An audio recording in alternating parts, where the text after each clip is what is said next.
What is going on, everyone? This is Steven from After Hours Video, and on tonight's After Dark, the veil between the living and the dead is thin, and the horrors lurking in the shadows are closer than you think.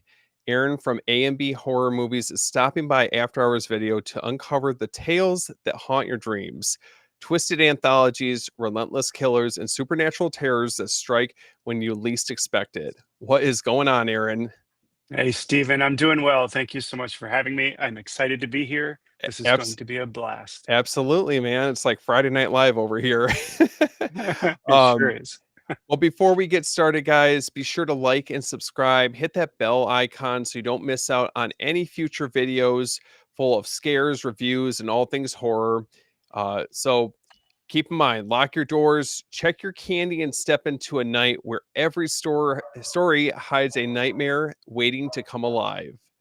All right. So before we kick it off and we start talking about some of the iconic horror anthologies that we absolutely adore and beloved, uh, I wanted to ask Aaron, so what do you Mhm. think makes the anthology format so effective in horror? Well, it's interesting. I recently was chatting with Ricky Umberger, who has Hmm. done the fear footage films, and I asked him what format he prefers. And he didn't really say if he liked one over the other, but he did say that the horror anthology is more of a difficult format because if you think about it, each segment has to be treated like an individual mini, like a short film. Hmm. Um, so I think the framing story has to be effective and suck the audience in and have something to do with the segments, right? Oh yeah. I don't want to talk negatively about any films, but sometimes if the framing segment doesn't really have anything to do with the other movies and it just seems so separate in itself, it just kind of loses me a little bit. So I think what's so effective about it, I love the short segments. I love it when they're very scary and there's a mixture. It's perfect for the gym, right? Oh You can yeah. watch a segment on the treadmill. Yeah. Oh Um, yeah. and it just has to be good writing, good storytelling, long story short, and scary as hell. That's what I'm gonna say. Absolutely. And I feel like we cherry picked a number of iconic anthology Mhm. movies where it's ranging everywhere from the more notable ones all the way up to ones that maybe we've received in like the last decade or so. And there's Yeah, obviously a lot for us to go over. So we wanted to pick out the essentials, if you will. So yeah. now, Aaron, what do you think as far as short form horror stories? Like, do they hit harder, do you feel like, than full length features that we've watched? Um, Gosh, I don't know. I think it really comes down to if it's a good story, good storyteller, a good director. Hmm. I think a short film still has to hit the same beats that a longer film would. I think it should still follow. I mean, typically it still follows the three-act structure, right? Like the intro, you have the plot Hmm. point, you have the second act, and then you bring it all home in the final act. Um, I don't know. It has to be new, effective, scary, and I don't know, a good story. Yeah, Right? What would you absolutely. say? Yeah, what would you say? Well, it's interesting because kind of going back to what you were talking about earlier, that the Mhm. kind of like the cohesive framing story, I don't know why. There's something about that it's like so critical for me to at least have some level of investment in that story, no Mhm. matter like how minute it Yes. might be. But Yeah. it bridges everything together. Some of them, maybe not necessarily with the ones we're talking about, but I have seen Mhm. others where I just don't feel like that they're always effective. Sometimes I think that that can ultimately end up hurting I would say my level of interest in the movie. So, Yeah. Yeah, for um, sure. but yeah, it's tough. Like there's obviously some really iconic ones we're going to talk about tonight, and I would put these anthologies next to some of the great horror movies that we know and Mhm. love. Mhm. Um, and before we get started, which of these anthologies first hooked you into this type of format for a movie? Oh gosh, going way back here. I'd have to say the first Creep Show. Um, but I've always, growing up, I've always loved like the episodic shows too. Hmm. Because really you think a horror anthology is just like Twilight Zone episodes or Yeah. um, I don't know, Outer Limits, Tales from the Dark Side, Oh yeah. The E- Hitchhiker. I loved that Even show when I I've was been growing watching up. Freddy's Nightmares too. And that one too, I used to Oh, stay up late to watch so that good. one. So Yeah. good. I've really been, the last couple nights, I've really been enjoying that. And, there's something about these, even with the TV series, there's something about those that keep Mhm, you coming back to them. And usually I think the one thing that I can really appreciate about them is that there's usually some underlying message, as there is with a lot of like horror movies that we like. mhm, But with this, I mean, you can watch it, you get in, get out. It's a little bit, shorter format. mhm. Definitely ends up working. Um, Yeah. but we're gonna start tonight off with, I would say it's in the conversation as far as Stephen King adaptations, maybe one of like the lesser known ones I hear talked about, but that's Mhm. none other than Cat's Eye. So, Aaron, what's your experience with this movie? Did you first discover this movie like back in the video store days, or is this more of like you know, oh, there you go. It's got the steel book. How cool is this? Yeah. It's got Drew Barrymore on the back. That's awesome. And is that a Yeah. studio release? Yeah, That Warner label? Brothers. Warner Very Brothers nice. put it out. Yeah. Wow. Kudos to Warner Brothers. Ooh, yeah, exactly, man. It's basically just the Blu-ray. Gosh, look, I just noticed that Drew Barrymore's face is in the eye. Isn't that cool? Oh, man.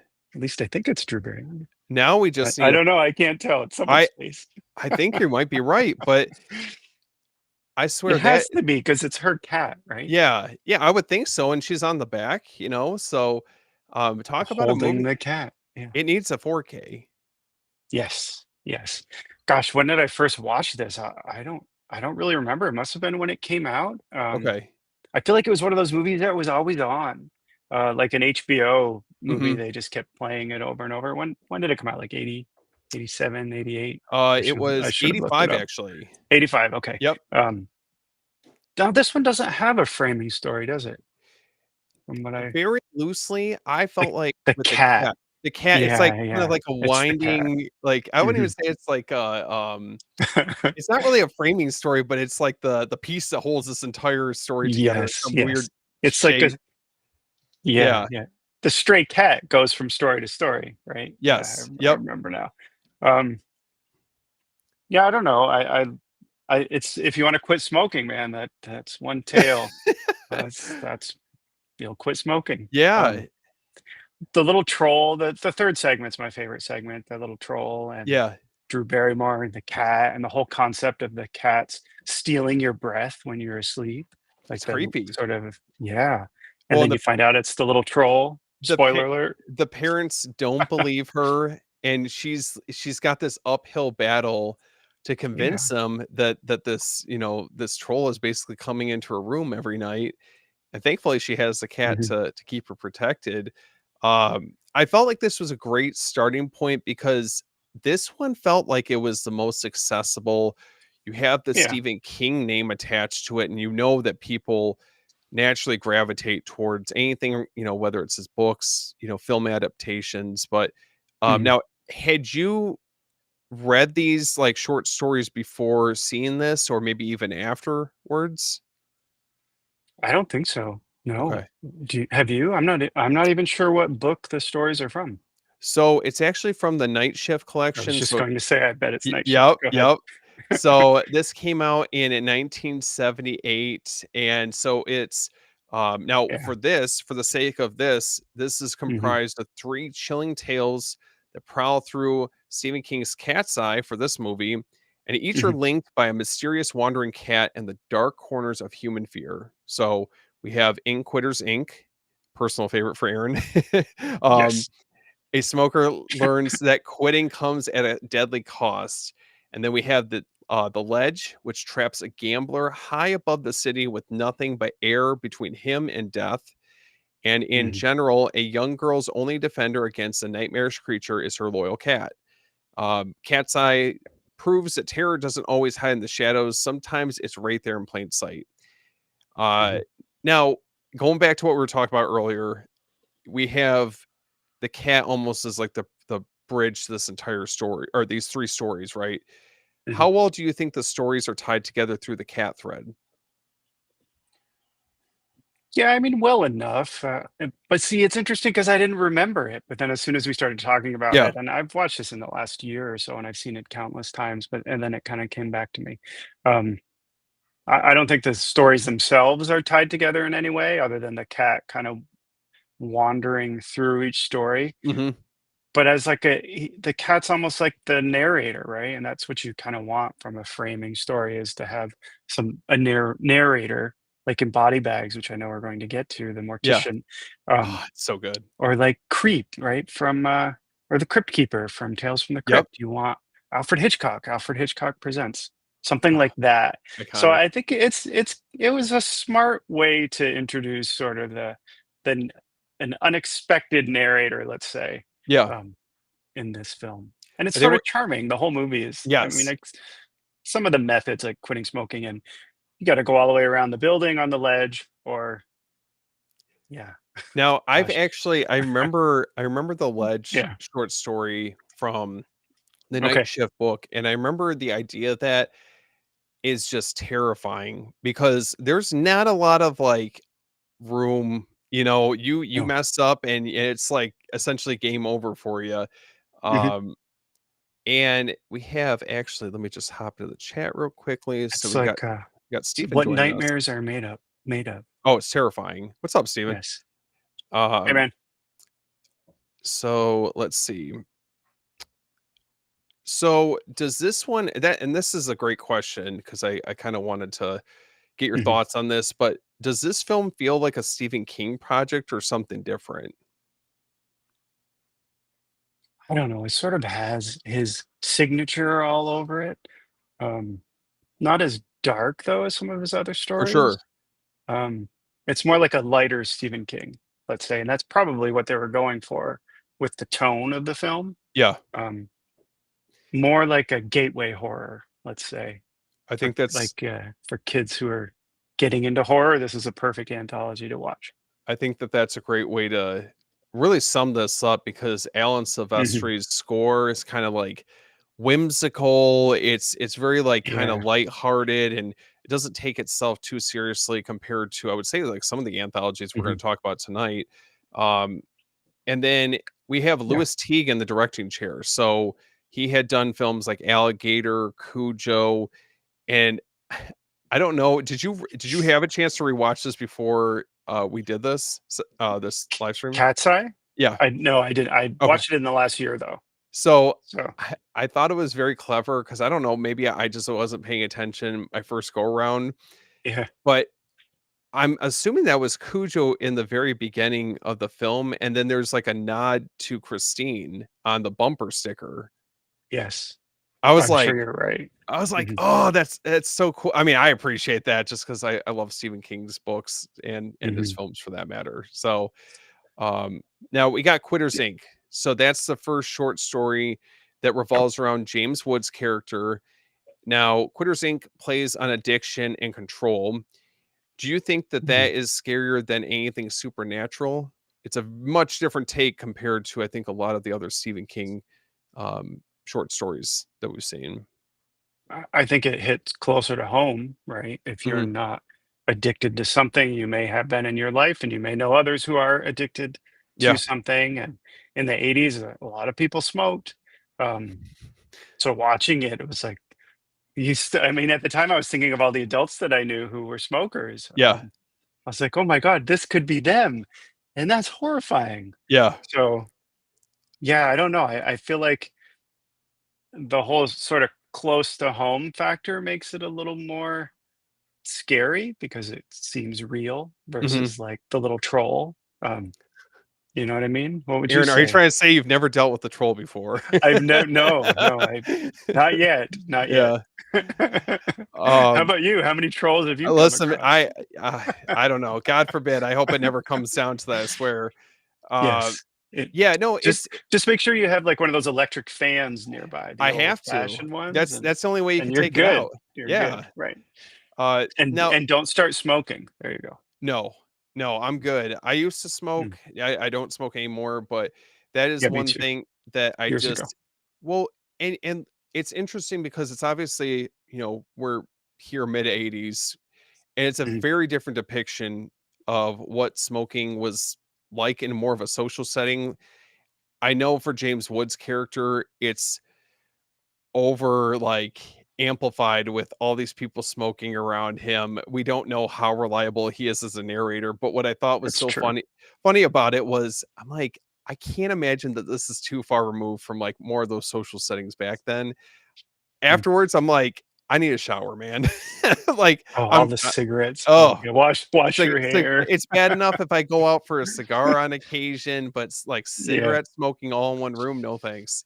Yes. Um, Now, how did you feel like the threat of family harm amplified the terror in Quitters Inc? Did you feel like it was effective? Oh, for sure. That whole scene when they're in like the electric zapping room, Mhm. with the was it the wife jumping around and Yeah. the cat jumping around? I don't know, my feet are tingling just thinking about it. And Yeah. right? I mean, you just sort of cringe and pick your feet up off the floor Yeah. when you're watching it. Well, because 'cause you're wondering what the context is. He obviously has the cat trapped in there, and then you're Right. thinking like, The okay, poor obvious cat. yeah, I know. I listen, I'm an animal lover, so it's hard for me to Mhm, see that stuff, but mhm. you're wondering, okay, what is this? Where is this going, right? And then Yeah. eventually you see that it's on a much worse scale. Um, but yeah, Mhm. it's almost like, for him, I mean, you're obviously trying to kick this habit, and there's definitely more at stake than probably most people, when they try to, stop Yeah, smoking. But yeah. he's looking over his shoulder. I remember the one point where he's on that bridge and then he's like going to smoke, and there's just like someone like immediately lurking like in the next car from him. I was like, man, that's Constantly yeah, watching. Yeah, yeah, you I'm know, watching you. yeah. Yeah. Uh, so that actually takes us to the second short story, which is The Ledge, which Mhm. to me, this freaks me out to no end, whether it's the book or even on screen. Yeah. What did you think about this one? Did this one resonate with you a little bit? Yeah, I mean, I think so. I will say that this one segment doesn't hold up as well because you Mhm. can sort of see that, like, the duel he's not really on the ledge, you could kinda Yeah. see it, but, I mean, back in the day, you couldn't it looked real, it looked like he was really on the ledge. So one, I'm afraid of heights, I think many Okay. people are, so Yep. that gets me, and that got me when I was little watching this movie. But even that one's kinda goofy, you know? I hate to use that word, but the tone is kinda funny, like the pigeon, and he's, like, wobbling on the edge, like, "Oh my god, don't fall." Um, I don't know. I don't know if I'd say it's my favorite. What do you what would you say? It it wasn't like I like the story, right? Mm, It's kinda hard. I feel like a little bit of the short story gets lost in translation when you're trying to adapt that to yeah. that scene, and I like Robert Hayes because I recognize him from Airplane amongst other films, Mhm. but it seems like it was stretched a little, like, thin with the material. I mean, how much further can you really go with that one? Yeah. Um, it's fun. It's fun on rewatch. I would say Mhm. that there's probably other short stories that we're gonna talk about tonight that hold up a little bit better, and I agree, like, the effects all these years later, I don't know. They're a little spotty, Yes. certain Yeah. points. Yeah. I Um, will say the guy's a good villain. I forget the actor's name. Is that who you were just oh, mentioning? Kressner? The yeah, yeah. He's a good villain. He gets what he deserves. So Yeah, that's rewarding at least. yeah. Now this feels like and it's different compared to the first one. This is more Mhm. like a different type of, like, psychological battle that I feel like we have between Robert Yeah. Hayes' character and Kressner. It's almost like between survival instinct and panic. Do you think that's scarier than anything supernatural? Well, again, I think it comes back to what you can relate to. I mean, we all have sort of that survival instinct in Mhm. us. So you can relate to it. The villain, he's basically a bully and using his power and control over this guy who doesn't have a choice in the situation. Yeah. Um, he overcomes the odds that he's faced with, and that's the resolution we get. So, yeah, I don't know. I'm more like, I guess I would like to see more supernatural in these stories. And I want more trolls. yeah. 100% trolls. Yeah. Now for the villain Kressner, Yeah. he obviously finds entertainment in watching someone suffer. Do you think Mhm. is that more like sadistic, with the is that part of it what makes it so sadistic and horrific in the story? Well, it's also he's also motivated by revenge, right? Because the main character, Yep. didn't he have an affair with the wife, Yes. if I remember correctly? And it's very similar to a creep show story that we will talk about. Yeah. Um, yeah, I mean, I guess to the point you could see his motivation, but is it enough to go to the extent that he does? I don't know. A little flimsy, I would say. I don't think anyone's in the right here. No, not Yeah, at all. I'm Right. like, I'm trying to find like who would really be like the character that you can sympathize with most, and I don't really know if Yeah, it's either sure. of them, to be honest. Um, Mm, and then lastly, we have a segment that revolves around Drew Barrymore and the cat that has been the stringing thread throughout this entire film. yeah. Now, for this segment, general, how does the general short story take something innocent, for example, a child's Mhm. bedroom, and turn it into a nightmare setting? Oh, I love it. I think it works so well. It's a room that you would expect to be comforting and a safe Mhm. space, let's say. But my God, as soon as the lights go out, it's scary as hell. The Yeah. door, way the doorway opens up from like the wall. Um, that was so scary watching that the first time because the effects looked so cool. Um, and then the little troll comes out. He's kind of funny. He's got like jingle bells on him. He looked a little bit But like Rumpelstiltskin. I yes, like and he's not like like this kinda big, like right? like the Temu short one. It didn't Yeah, yeah, It didn't really hold up quite as much, but yeah, like, I mean, yeah. if you think about it, as a kid, I mean, we were always, at least I was, you're always Mhm. scared of like something crawling around in the night or something being under your bed or in your closet. So I think that Oh, this yeah. this takes it. And yeah, it's goofy and fun, but Mhm, it takes that childhood fear and kind of flips it upside down where hey, there could actually be something out there. Um, mhm. Now, the idea of something crawling out of the wall while you sleep is what I would consider pure childhood terror. Do you think that's what makes it Even so effective? now. Oh, yeah, I mean, even now. I mean, think about it, when you're asleep, that's when you're most vulnerable, so you have no Mhm. idea what's happening around you. Yeah. Um, I just watched a movie, The Black Mass. It has nothing to do with what we're talking about here, but it's about Ted Bundy, and he went into that Okay. sorority house and this is really dark, but bludgeoned those girls when they were sleeping.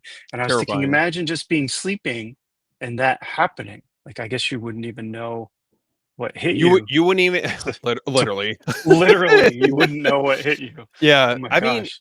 but that's like the scary part about it is like you hear, not to get too Yeah. morbid, but like you hear these true crime stories about like when someone's so vulnerable while they're sleeping and they have this home Mhm. invasion, assault. This is obviously on a much smaller scale per se, but um yeah, True. it's a very terrifying concept.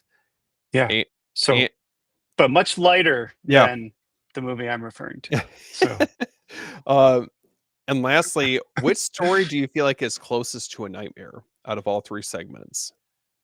I would say the third one. The third one's my favorite if I had to choose. I hope I'm not jumping ahead of your topics. The third one's my favorite. I mean, Drew Barrymore is a fantastic actor. As even as a child, she was amazing, and I love that the whole the parent dynamic too works so well because they don't believe her, Yeah. and she's like, "But I'm telling the truth."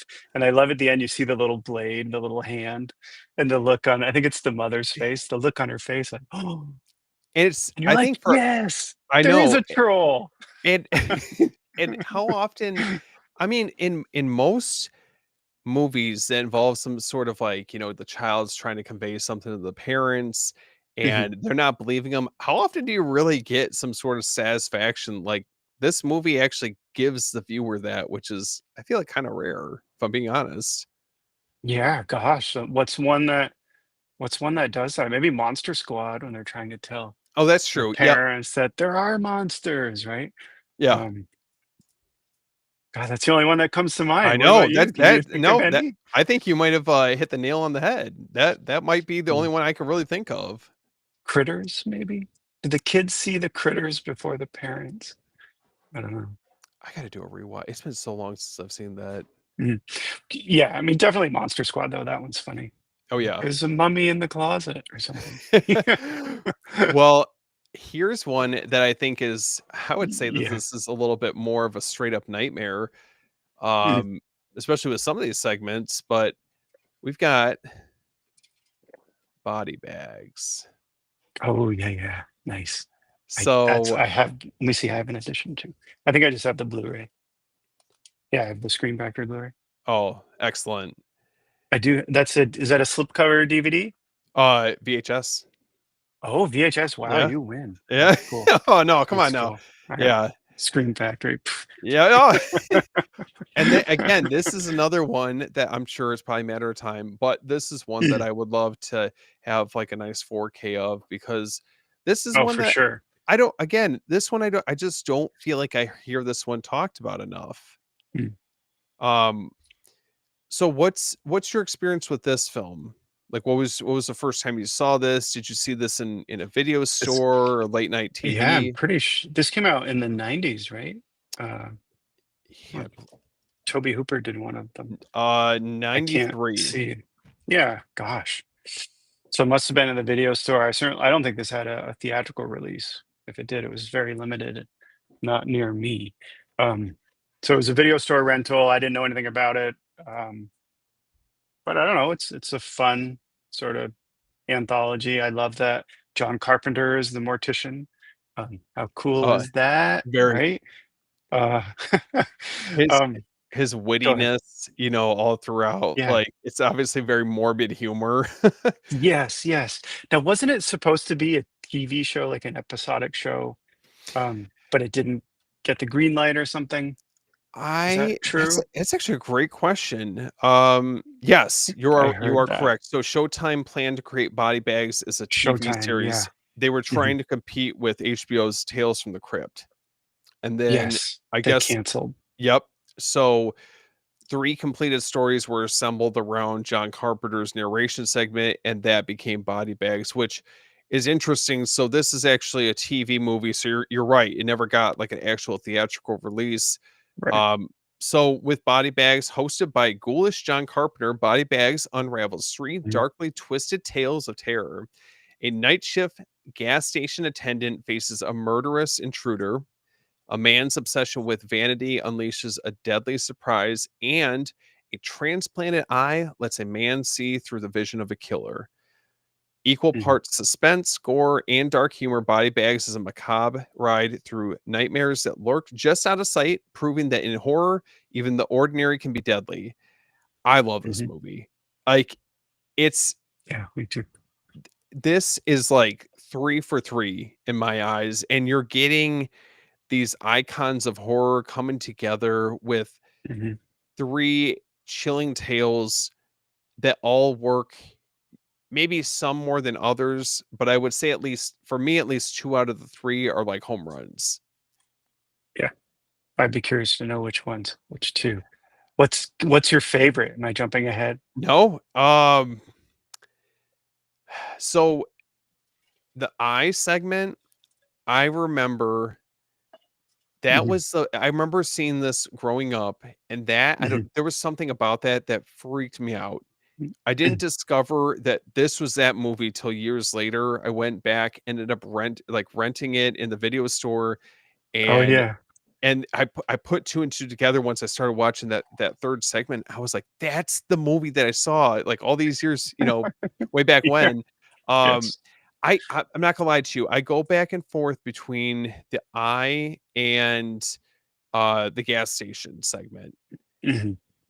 Yeah, I love the gas station segment. It's It so perfect. I think that the gas station might edge out the Eye, if I'm being Mhm. honest. It feels That's my very, favorite one. Yeah. very, like, Hitchcock influenced. The cinematography, the way that it's edited just is so Mhm. effective. Um, now And it's scary. it is It's very intense. It's scary. It's like a mini perfect slasher. That's what I would say. it's it's so good, and it's so creepy. Yeah. Um, now Eh, if you didn't know anything about who directed what in this anthology, mhm. which segment in Body Bags feels the most Carpenter? and which one feels the most Hooper? Well, I do know, so I'll try to be objective. So the first one definitely has the slasher feel, the gas station segment. So that definitely has the Carpenter's feel. And I think Mhm. they even say that they're near Haddonfield, which is just awesome. Yeah. Um, and then I guess the actually who did hair? Is that I don't know who did Hair was hair, but Carpenter. it was Carpenter. Mhm. Okay, that one doesn't feel as Carpenter, although it maybe more like his sci-fi films that he did over the years. And then the eye, I guess, has more like, and I know Toby Hooper did it, so it's a little difficult for me, but I guess it has more of a Hooper feel to it. Um, Could and you that s was Mark Hamill, right? In that one, Yes, yep. yeah, Could yeah. you see these segments being as effective if, like, okay, we were talking about the Mhm. gas station and the eye segment, if they were reversed for the directors, do you think that they would be as effective? I don't. That's tough. I mean, Toby Hooper was good at creating like some good tense moments. Mhm. But I don't know. Carpenter is just the king of the slasher. So yeah, I guess the tone would have been different if they were to switch. But I'm sure Toby would have nailed it too, right? He For sure. very very talented. That's tough. I don't know. What would you say? It's a good question. I don't know. Here's the thing, as much as I love Toby Hooper, I Hmm. don't know if he would have been able to nail. Obviously, he's very familiar with the slasher genre. I just Yeah, don't of know course. if he would have been able to nail that specific tone the Yeah. way that Carpenter did for that segment. And Hmm. it's fun to think about, but in a way, I'm almost glad that we ended up, getting who we had for those Yeah. segments. It maybe would have been more interesting for Hair, the second segment, to Hmm. know if you brought in a different director, maybe an icon shoulder to shoulder with either of them, who would it have been? Oh gosh. Maybe Romero, I could see he might have Mhm. been an interesting take on it because it's sort of the I mean, there's some sort of body horror in that too, with the Yeah. little hair snake monsters. I would have loved to have It's seen it's Cronenberg. oh, Cronenberg, Yeah. yeah. Oh my god, imagine his take on it. It'd be They would have it would had to cut most of it. We'd have a yeah, it would have been 5-minute t film. too graphic for TV, right? Like, "Oh, he has all this hair now and he's dead." Yeah, yep.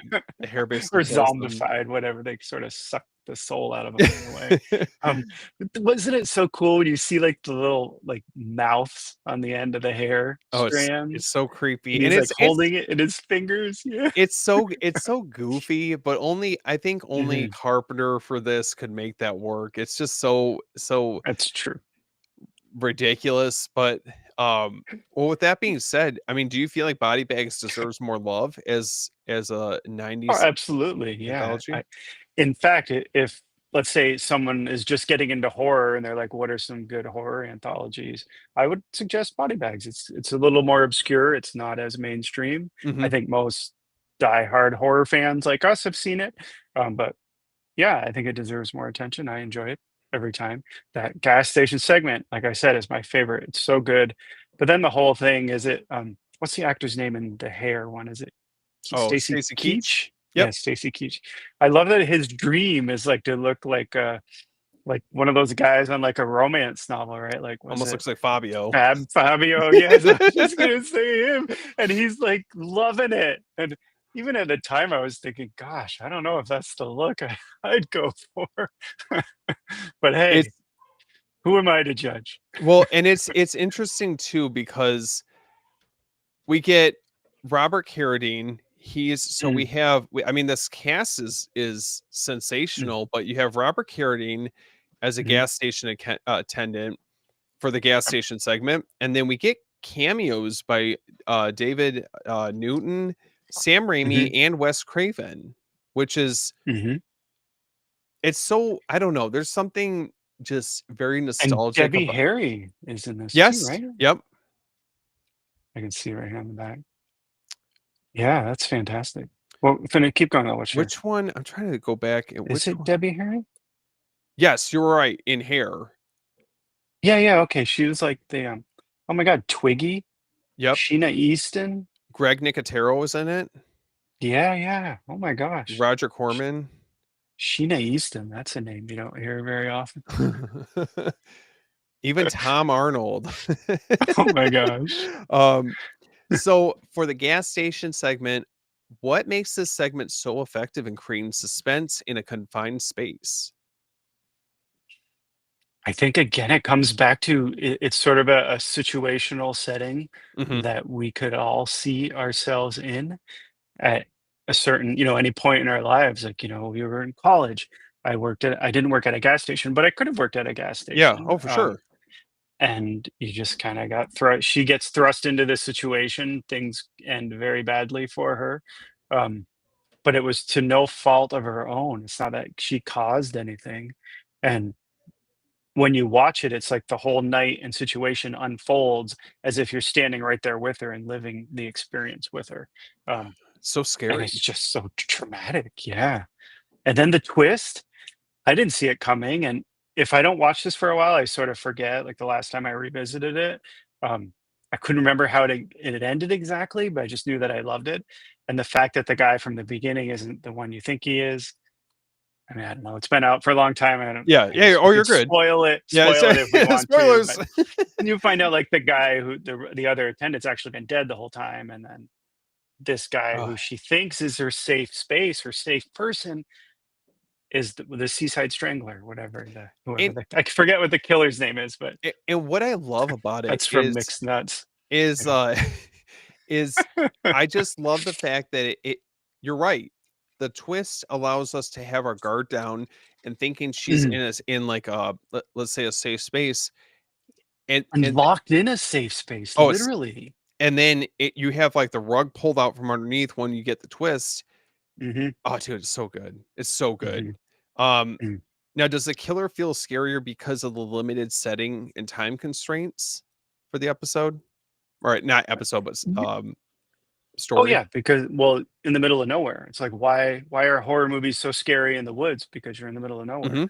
Mhm. And that's it feels like this gas station and the little box that she's confined in the middle of nowhere, but that's almost like her safe space as well.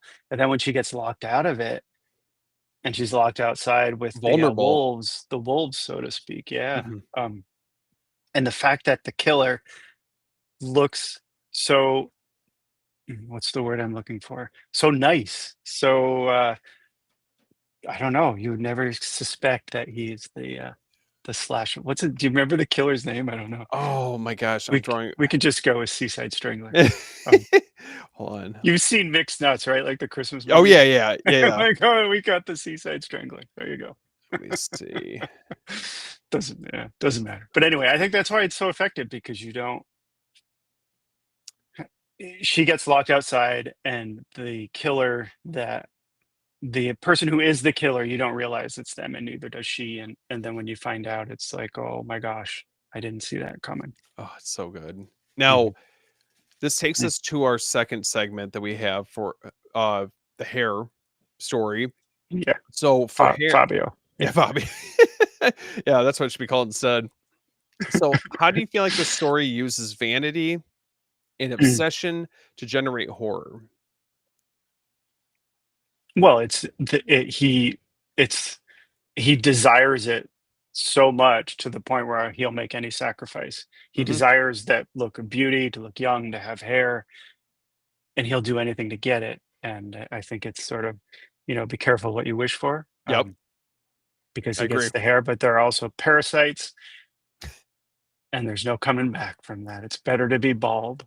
It's what I think is What just would you so say? I Yeah. I I like this. I mean, it doesn't have to necessarily be just like the hair obsession that he has, but I Mm. think for any of us, there's always the potential that you can get dead set on something, addicted to something like in Yeah. the Oh, for previous sure. movie yeah, the previous movie we were Mhm, talking about Cat's Eye. mhm. With this vanity, like just the obsession with probably not having the highest confidence, for him as a character, and Yeah. he's constantly searching for means of being able to get the hair that he's always wanted. Um, Mhm. I think for some people, maybe they could relate to that, you know? Yeah. Um, but And what's funny, go ahead. oh, no, no, I was just gonna say, do you think the effects for this and makeup hold up today? I think so. I mean, I don't maybe I don't know. I think so. Maybe a Yeah. little dated, but it's like practical effects. It's not like old CGI from what I remember. No. Um, It so it it looks good it's from my recollection. that's the best part about practical effects is it ages so well. And Mhm. Mhm. thankfully, you know, a lot of these movies that we're gonna be talking about, for the most part, I think that those effects hold up. Um, Oh, for sure. Yeah. Yeah. and any other thoughts on this one? Was there anything else that stood out to Well, you? what I love about it is that he wants to look good. Like you described it really well. It's like you really want something and you think once I get this, once I get these veneers or once I get Botox or the Yeah. hair, then I'm going to look fantastic. And he gets it.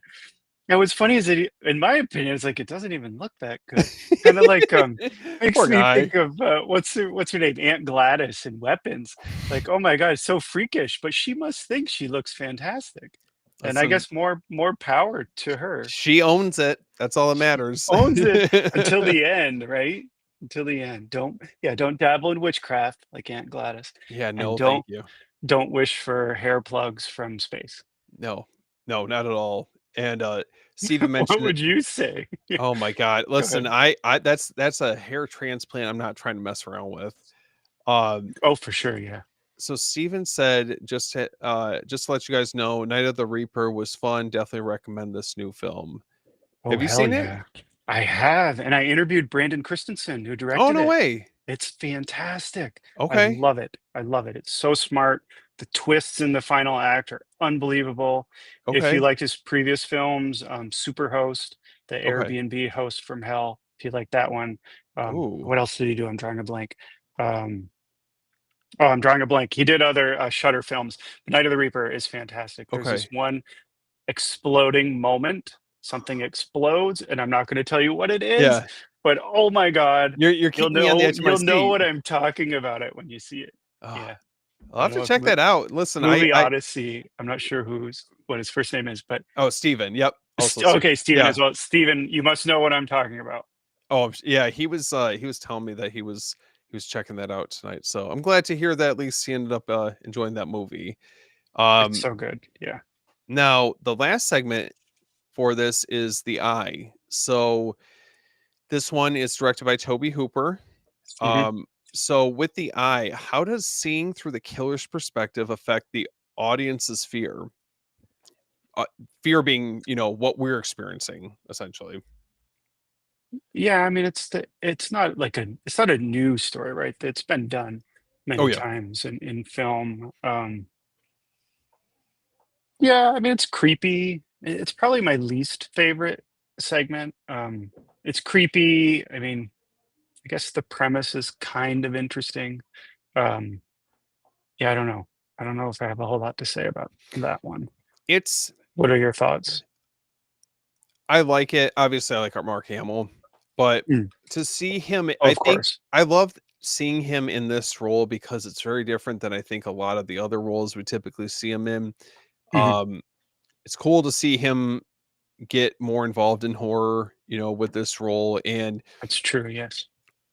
I think it's. I mean, I can't imagine like you know you get like a essentially like an eye transplant, and you know you think that this is gonna improve your life, and if anything, it is a complete nightmare, and you're seeing Hmm. these terrible things play out and happen, and, um, wasn't there Oh, and then to attack your wife and not oh, be yeah, able to stop yourself. the Yeah. loss of control, I think that's the Mhm. biggest part about it that's so scary. Um, Mhm. Now, how does the story explore the theme of identity through the transplanted eye? Yeah. Well, it makes you wonder how much is physical, how much is non-physical Yep. that makes us who we are, right?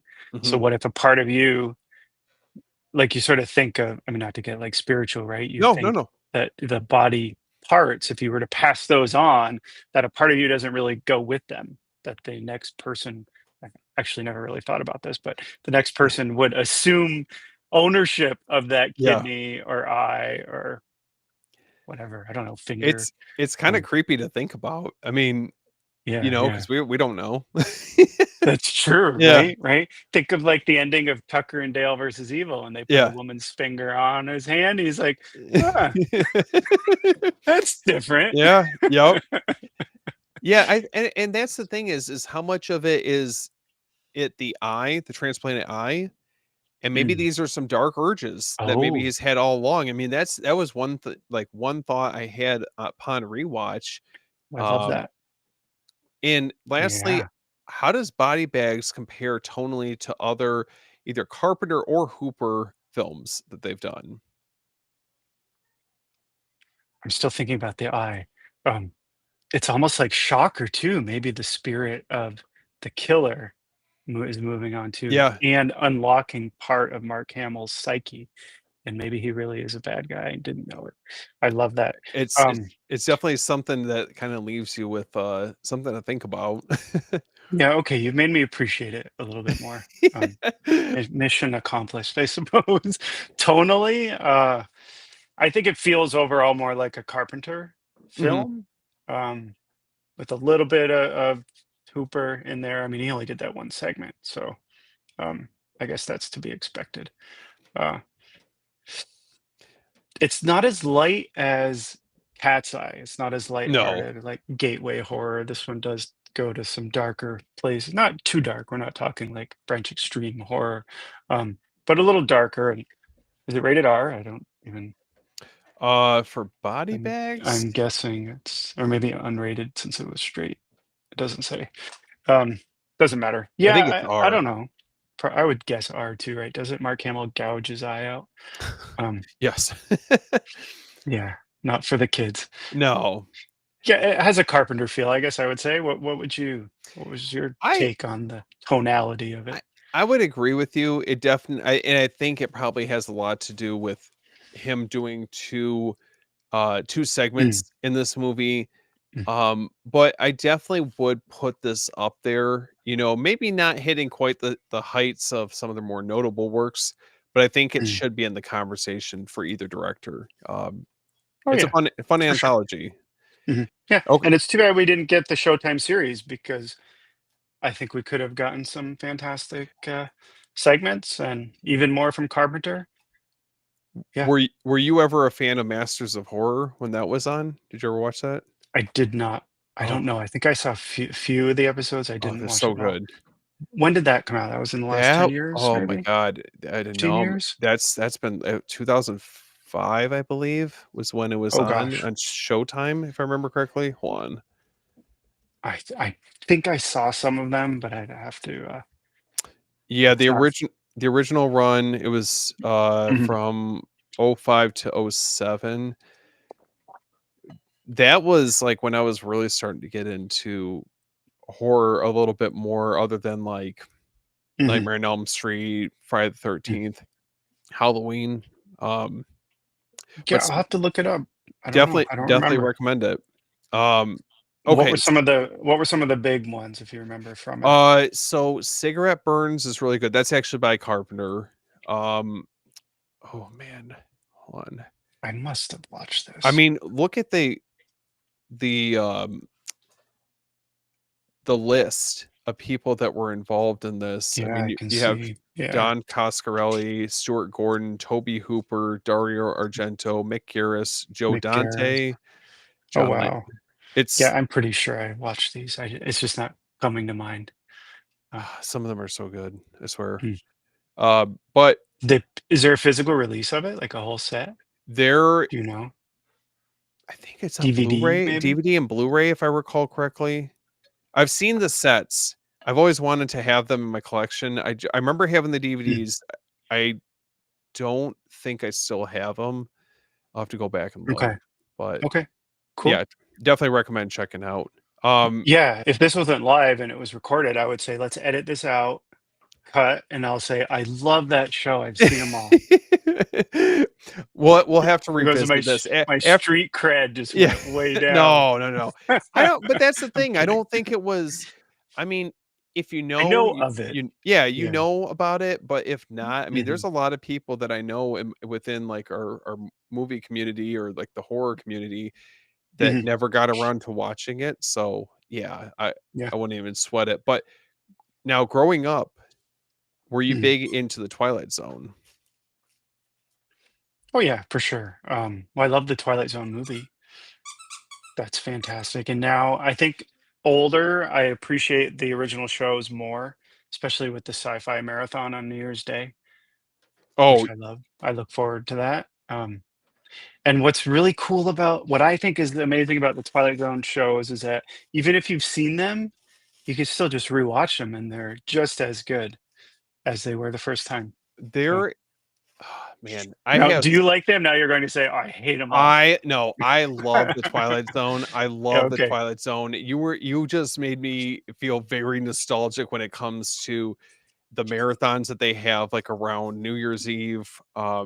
I Oh, just yeah. I yeah, that was like a staple for Mhm, me growing up. So, um, I was introduced to that very early on, and in a lot of ways, I would say that was another piece of the puzzle for me getting into horror was through mhm. that to some extent. Now, the movie, this is a much different take. We have a lot of Yeah. icons in the film industry that tackled this project. Mhm. When did you first have a chance to see this film? Was it earlier on for you, or was it maybe a later discovery? Oh, the No, I lips saw were this I mean, I saw this when it came out, and it's rated PG. Yeah, look, I only have the DVD. This is one film. I don't know why we don't have a Blu-ray. Why don't we have, like, a steelbook or even a 4K? that's what I'm Um, wondering. well, it does have a dark story to it as well, that one Oh, segment in it Vietnam, and yeah, so okay. maybe that has something to do with it, kinda brush it under the rug, but I saw this when it came out. I love it. What was okay, Maybe not right when it came out, but definitely in the '80s. when that before seeing that film, were you at Mhm. least somewhat aware of, like, the tragedy that kinda looms over that film? No, I had no idea. I was too young. Okay. We didn't have the internet, so no one I don't think they promoted it at the time, like, publicized that there were deaths and tragic accidents took place for that one segment, um, which is very unfortunate because it's a fantastic movie, and it might have had more longevity if that was not the case. I I remember reading How about about it. you? I Yeah. I yeah, it was I don't know if it was before or after I had a chance to see it, but Mhm. it's just very unfortunate because obviously, you had oh my gosh, Vic Morrow, the Mhm. actor, and then there was 2 children that were child actors that appeared in the Time Out segment directed Yeah. by John Landis, and there was Mhm. actually a helicopter accident. Yeah, it crashed, Oh, yeah. it's terrible, right? Mhm. Um, and it's hard because I think you have to take that away, Mhm. and not let that impact your judgment of this film. You have to kinda I don't know. Yeah, yeah, It's that's hard. tough. Yeah, it's kinda tough with this one, but so, The Twilight Mhm. Zone, the movie, takes you back to a dimension of fear and imagination where morality twists and reality unravels. Four tales unfold from a man trapped in his own hate to a child with godlike powers to a passenger Mhm. facing terror at 20,000 feet. A trip through the cracks of reality where every story ends with a shiver and a cruel twist of fate. Mm. Now, do you think that the movie captures the spirit of Rod Serling's original series? Yeah, I mean, I would say it captures the spirit, but it's a modern twist on it, modern for the time. Mhm. But it was more of a they put a spin on it, right? I mean, the whole intro with is it Dan Aykroyd and It's yeah, the Midnight Special song. How can you not think of that intro segment when you hear the Midnight Special song? wanna Um, see something really And of scary. course, the line of all lines, yes. Oh And my he's gosh. like, "No, seriously, do you wanna see something really scary? Oh, it's It so good." it okay, I remember it freaked the shit out of me. Not that obviously, like, the Yeah. effects aren't, like, all that, but Yeah, yeah. they've held up for the most part. It's just Right. it was so well done, and it sets the stage, like, for it being a tone setter for what we're about to get after that point. Um, Yes. ah, Yeah. so So good. good. Yes, oh my god, we're on the same page. Like, Yes. who's the Albert Brooks, right? Yes. He's the Yep. guy driving, and Dan Aykroyd's the hitchhiker. Oh, Um, man. It's definitely, so good. I don't know, there's something about that. Obviously, it's memorable all these years Mhm. later. Now, each Yeah, segment because it's like a buddy road trip, right? They're having yeah. so much fun, and then punch in the face, and here we go. The movie begins. Go ahead, I cut you off. You gotta love the Twilight Zone, right? Absolutely, yeah. Um, now each segment has its own director's fingerprints. Which one of them feels the most Twilight Zone to you? The one with John, Lithgow, because that's a remake of Yep, the one we all know, the right? William Shatner one. What's the William Shatner one? Yeah, the Yeah. on the plane. Um, oh my gosh, and whenever you fly, for me, when I fly, and if it's at night or even during the day, if I'm in Yeah. that seat looking out over the wing, I always think of that So, moment. Yeah. are you okay, I gotta ask you, are you big on flying, or does it bother Well, you at all? I don't know. I Okay. don't know. You're very I don't fortunate I because wouldn't say I love it, but yeah. Why are you um, afraid of flying? I for the longest time, I did not like flying ever since I was a kid. So, I Okay. remember even watching the original series, my Mm, hands would get clammy during that episode, and I love it, but it taps into a very real, I wouldn't say fear now, but back then it used to like, I don't know, I was very uncomfortable with it, and you kind of like, I slowly had to get over that because obviously it limits you from being able to do anything fun. So yeah, you got to yeah, get on the past it. plane, right? You Yeah. gotta get past it. I have a story to tell, and this is Yeah. probably gonna scare the life out of you. Oh god. I was flying home Yeah. from Europe this summer. Hmm. We just taken off, and there was this really strange and loud noise, almost like the wheels weren't coming into the plane, right? Oh And I was god. sitting to I where I was sitting, I was facing the flight attendant, and she could see the other flight attendant on the other side. And so the look on her face scared me, and I saw her look over to the other flight attendant and say, "What was that?" And I was like, "Oh." Oh, like, oh, thanks a lot. And then, oh my god, I'm getting, like, chills remembering in the moment, I was like, "This is it." And, then the pilot came on, obviously I'm fine, the pilot came Yeah. on and said Thank something God. like the landing gear wasn't going upright, so we had to extend it again and then put it back in, but rest assured everything's fine. And so then the next 7 hours, I'm like, "But what about when the landing gear has to come back out?" Oh my Yeah. god. Listen, you can find humor in it now, but dude, I'd be like shitting Oh, a yeah. brick basically. It was a long 7 hours, let's say. Oh my god. Where did you go? I went to, Dublin, Okay, right on. Amsterdam, Lon it was Europe, Yeah, London. We yeah. were flying Wow. back from Amsterdam at the time. Oh my god. I've had so I've had one flight that I remember that was the first time I had ever been on, like, like you have like the more commercial planes, and then every now and Yeah. again you get the smaller planes that you're on. Yes. Oh my god. Okay, so Oh, I like the think puddle jumpers. Yeah. yeah, yep. So Mm, we were mm, going down, I think it was down to was it Chicago? I think it was down to Chicago, and mhm. I hadn't been on, I don't think I've ever been on one of those, if I'm being honest with you. I remember I'm, like, trying to work through this. I'm like, "Man, I gotta get through this fear. I don't like flying. I gotta get through this." We Yeah. got on there, and I'm thinking, "Oh, it'll be a quick flight, no problem." We take off, and I was just like, it felt like it was just Panic. going, Yeah. like, going crazy fast, and it was, like, uh, Mm. ascending way quicker than I was used to. I was like, "Dude, I do not like this." There is not enough Yeah. Xanax in my bag to help me get through this. Mhm. You Mhm. know? But, yeah, so Mm. that, like, needless to say, that segment is very effective. Um, Yeah, look at we just talked about flying oh, horror stories for 10 minutes. I've been on the really small planes where there's just one aisle on each side, and you can see, like, right into the cockpit. Um, we got mm. Jordan joining us from the movie Yes. Oh, den. hey, Jordan. Hey, What's up, man. dude? Actually, Jordan, joined me to talk with Brandon Christensen about Oh, The Night Reaper. That's awesome. Go check Yeah, that yeah, out. Go check out Jordan's channel. He's doing great things over there. absolutely. Um, oh, thank you so much for coming to hang out with us, man. All right. Well, let's see. So now we've So where do got we go? okay. Where do we go? Okay, the first segment for Hmm. the timeout segment. This is directed by John Landis. How does the Hmm. story use prejudice as a source of horror? Because this is, I would say, a different type of horror that we're getting in this. Right, because the main guy he's very racist, right? And then Yes. they sort of put him in the shoes of the people that he does not like, right? To Yep. experience from their perspective. Um, yeah, I mean, I don't know, and I don't really know what to say to that. It shows him, makes him see things the way he never imagined he could in a very horrific way. Uh, I yeah. think it's an important lesson.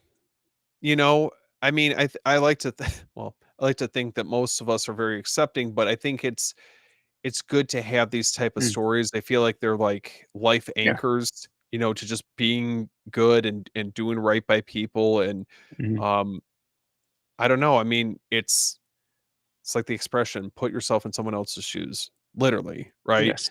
Yep. Um, I Mm, love this just because it's, I don't know, it's a tough lesson learned, right? mhm. Now, how do you feel like this segment holds up today, given its heavy themes and, you know, obviously tragic behind the scenes history? Mhm. Well, it's a little dated. Doesn't he go back to Vietnam War? Yeah. Isn't that right? I haven't watched it. He goes Immediate, to World or is War it the II. he goes to all the wars, right? Yeah. Oh, you're right. You're right. Mm. Vietnam. He goes to the rural South, where they Yeah, have a he certain. jumps around. Yeah. Yeah, and I think some of those were probably closer to the psyche of everyone in the 80s. Maybe not as much now. Hmm. Um, but I think like you said, it's a universal story of I don't know, the biases, is how you say it? I'm trying to think of Yeah. my corporate training of recognize any bias you might have that you don't even realize you have. Um, but it's sort of coming to terms with that and trying to view other people's perspectives and have a more holistic opinion of it, I guess. I don't know. I don't I would. really know what I'm saying. Yeah, no. It's definitely. I mean, it's a tough subject to cover, but I think Mhm. there's no better way to tackle it than in Yeah. the Twilight Zone. I mean, that's like the basis to a lot of those episodes, was tackling these major social issues and Yeah, for providing sure. a lot of social commentary. Mhm. Now we have the second segment, Kick the Can, directed by Steven Spielberg. Does do you feel like Steven Spielberg's nostalgic tone compares to the darker edges of the original show for you? Mm, I don't know. That whole the Ollie Ollie oxen free. I always think of that with the kick the can and everything. Um, it feels like more like a Steven Spielberg segment than like a Twilight Zone segment. It's he's kind of like all over it. I mean, not that's not a bad thing.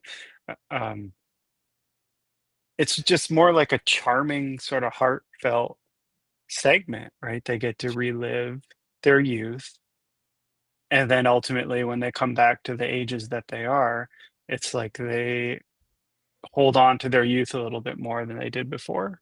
Um, yeah, I don't know. Yeah, I don't What's your know. take on it? I agree with you. I Mhm. would not say this is one of my favorite segments out of the bunch. Mhm. If I'm being honest with you, I love Steven Spielberg. For sure. I was trying to be nice. Yeah. Yeah. And it feels very lighthearted, kind of, I don't know. I get the message that it's trying to get across, but it Mhm. just, I don't know. It feels a little disjointed with the rest of them.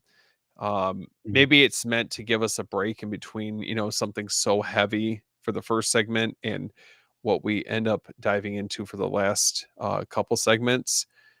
Yeah. So now, could this concept have been worked as like a better as a dark reimagining? I think so. I also feel like this one drags a bit more than the other segments. I feel I would like they agree. could have condensed it. The intro material takes too long to get to them becoming children, and I don't think we needed that much setup for No, the point of I the agree. story. I agree. So that Oh, I think that's why people maybe don't. I don't know. I'd love to watch it when I'm 80. Knock on wood that I will make it to 80. oh, come on now, Because man. I wonder Oh, what my perspective would be. You know what I well, mean? Because it's yeah. interesting. You watch a slasher when you were 10, and then you watch it again when you're 40. You can relate more to the parents of the teenagers, Oh when god. they like those damn kids. Yeah, yeah. No, it's that's funny you say that, but yes, I agree. I mean, in your tastes are always changing when it comes to movies anyways, True. Yeah. you know? Mhm. Um, Now for the first segment for Timeout, that's actually a partial reworking of the episode back there, and then for Kick the Okay. Can, this is a remake of that same said episode. So, now Is each one a remake? yes. So for these Yeah, ones, you're right. the Yeah. first one's the only one that kinda deviates a little bit as far as how it's approached. Mhm, Um, Now for the 3rd one, It's a Good Life, so that's another mhm, remake, and that's directed by Joe mhm. Dante. So how does this story compare Oh. to the '61 original? Do you feel like this one hits harder? Oh, for sure. That's the one with the little kid who can Mhm. wish anything, right? I almost said the F word. That damn rabbit that comes out of the Yeah. hat. Oh my god. And Ethel, they take her mouth away. Yeah. Do you know how many hours I spent thinking about that? I'm like, how is she Yeah. going to eat? I mean, okay, maybe she can't talk anymore, but there's so many other things now she can't do She can't without having a touch. mouth. And was her name Ethel? I think it was. Ye let's see, I believe you're It doesn't right. matter. But that rabbit, man, Oh, you're right, one yep. thing that's so effective in that segment is the look of absolute fear on the family's faces.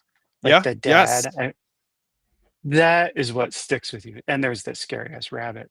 That's what stays with you. Like who's the dad? I forget his actor. I forget his name. But the Um, look on his face. oh, man, William Yeah, I mean, if you don't know Shallard? it, maybe he was in a lot of like '80s films. Um, But that's what stays with you, right? The fear that they all had from this little kid. Okay, the one thing that I remember with this segment is that you are seeing more of what the kid's capable of in Mhm. this versus The the new one. original. Yeah, because Yeah. obviously it's much different time, and I don't know, yes, the rabbit's definitely memorable, but I don't know if I Mm. prefer seeing it as much as I like imagining it because in the original Yeah. TV series, I almost like the idea of just, like, something terrible happened, but you're Mhm. like, it's kinda left up to your imagination to really think about how horrific it probably Oh, yeah. is, you know? Yeah.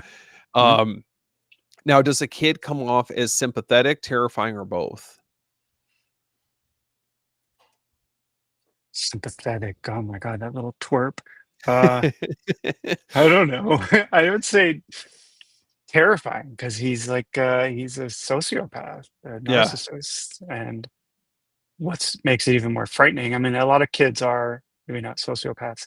A lot of kids are narcissists because they don't know yet. They haven't yeah. learned to be they haven't really learned yet that they're not the center of the universe. Although if you keep giving them trophies and medals. I'm digressing Their here. Oh my viewpoint gosh, I'm their going viewpoint is a off little the rails. skewed. So yeah, Yeah. so terrifying, yeah. Sympathetic, I don't know. They enable him. They enable his behavior, but they can't punish him, and that's what's frightening. Well, it's a child with godlike powers, like, the idea of that is just Yeah, terrifying, yeah. like, you step out of line, and I remember that they Mm, can turn you into a jack in the box, like, mhm. the quality of life won't be there, Yes, or you take your know? mouth away. Yep. Oh, Mhm. now Is it peanut butter on hamburgers or something? I think so. Oh. That always fascinated me too. Have you ever tried a peanut butter and jelly hamburger, like cheeseburger?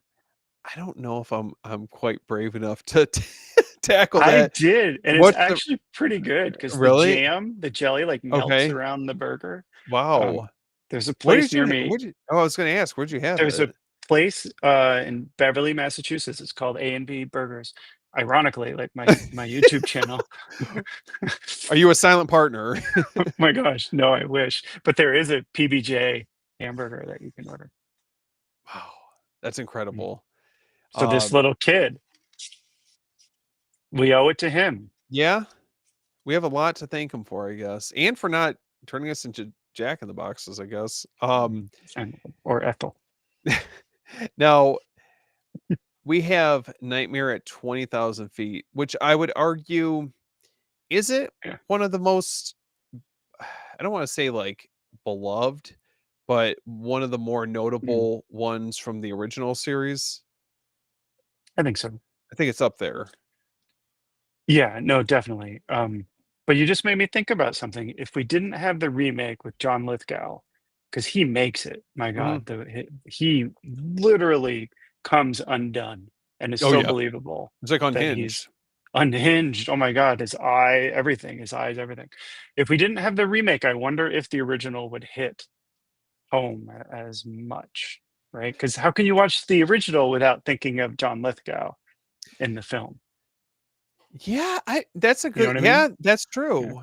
And this segment's actually directed by George Miller, which is crazy, but how do you Oh. think George Miller's high energy direction reinvents one of the Twilight Zone's most iconic stories?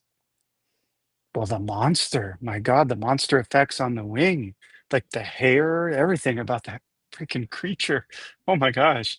I'm sure I had nightmares about it. I bet you did too back in the day. Oh, it was Um, even even the original, I mean, I don't know like if the it's little Oompa Loompa guy yeah, or but the the Ewok guy. Go ahead. yeah, It's more like an it's Ewok. I don't know if that the original one works quite as well as the one that they were obviously able to put together for this. No. Um, Mm. the one for the movie is legitimately scary. Yeah, because it looks like they're up in the sky. The original, you can tell they're not up in the sky. But this one, they have the wind, the rain, the way everything's moving, and the monster is like clawing at the engine. It's just fantastic. Oh man, that's a different type of gremlin, that's for sure. Different type of gremlin, yes. See, we need a 4K edition of the Twilight Zone We movie. do. Um, Someone make it but happen, for now, please. just a DVD. We're manifesting it here on this episode. Yeah. Now, how do you think John Lithgow's unhinged performance, like we were talking about earlier, Mhm. differs from William Shatner's in the original? Mm, well, that's interesting. Who do you think is the better actor? And you don't have to answer that. Um, well, I would probably say John Lithgow. Uh, yeah, I don't know. It's also I think it goes back to the modern spin on it because by the 80s, actors were expected eh, to do better, I guess, Yeah, that's a good way to put than it. the 60s. The standards were higher, let's say, in the 80s than they were. And plus, The Twilight Zone was a TV show, so Yeah, it's a different, like an episode, something that's episodic. You have lower standards than like something you're going to go to the cinema and see. yeah. I mean, that's what I would say. But John Lithgow is just unbelievable. Oh, he's so good. Mhm. And what do you think makes the gremlin design so unnerving? The look, the movement, or the mystery surrounding the creature? That whatever those hair things on that thing, that's it. That scared the hell out of me. I don't know why. Those, like, pointy hair things. I don't wanna say them. They're They're kinda not like alien locks. yeah, man, talk about an Mm. upgrade from the original. You Yeah, know? like the little That's furry monkey. yeah, that's oh my gosh, that is a big difference. Oh, and it'd be funny if we could flash on the screen, like, the original, the Oh, creature from A you got Alien or a gremlin. yeah, there and listen, even watching the original, I can still appreciate it, but there's something about seeing a creature design that Mm, is that terrifying in the movie that works. I think on a Mhm. lot more levels. Like, I would legit be scared to shit if I saw that on the wing of a plane, Yes, you yes. know? And you know what's funny? It goes back to what we were saying with Cat's Eye and Drew Barrymore. No one believes John Lithgow, and that's what's more frustrating and even more scary and makes you think, is he really seeing this? And then, Mhm. of course, in the end, you do see the Well, aftermath. that was one thing that I remember when I was watching the Mm, movie, like, going back and rewatching it, and the mhm. idea of he's obviously had a lot of mental health problems prior to this. Yes, He's working through this, trying to get on the plane, yes. and I think that there's something about that that's so relatable, especially for someone like myself, where maybe hopefully never getting to that point, but Mm, the idea of being trapped on a plane and, having, like, some sort of, like, panic attack or something like that on a plane would be very terrifying, right? You're in the mhm, confines of this plane for X amount of hours, and there's nothing mhm. you can do, right? And you have this annoying little girl that won't sit down, Yeah. Yeah, keeps talking to you. it's very real, very real. So, She there was was charming, though. Go ahead. there's something very relatable about that. Mm, Now, this next film we're gonna talk about is, I would say, the complete opposite. This definitely goes in some dark places, and that is none other than 2012's horror anthology VHS. mm. So, Aaron, what are your Yeah. memories from this movie? Uh, let's see. I do have a copy of it here. You know where I put it? Oh, here it is. I just have the Blu-ray. Oh, hell yeah. Hold on. T- So good, right? Fantastic. Yeah, I loved this one immediately when I first saw it. I was like, they've created a new modern horror anthology that I didn't know we needed. Um, and it keeps going. VHS Halloween, I saw it just this week, and I think it's fantastic. Now, did you keep up with them as time went on? Because the ones I distinctly Did remember are the first two. I know we the were first talking. two are yeah, they're incredible. I have kept up with them except for Viral. I was telling you this, I think yesterday. I own it, but I still haven't watched it. But I've heard it's the worst one, so I just haven't taken the time to see it. Um, but I bought a copy to complete the whole collection, so now I Of have course, except for Halloween, I now own them all. physical Mm. media collector problems, right? Yeah, yeah. Oh my gosh, the problem is real. And then a new edition comes out. You're like, oh my god, Yeah. why are you doing this to me? Why I'm surprised we haven't gotten some boutique label pick this up somehow, at least for the first couple, you would Yeah, I think. don't know. Yeah, they're all owned by Shutter now, right? Oh, okay. I don't think this was a Shutter film originally. I don't know if Shutter was even out in 2012, was it? Uh, it Not sure. that's a great question.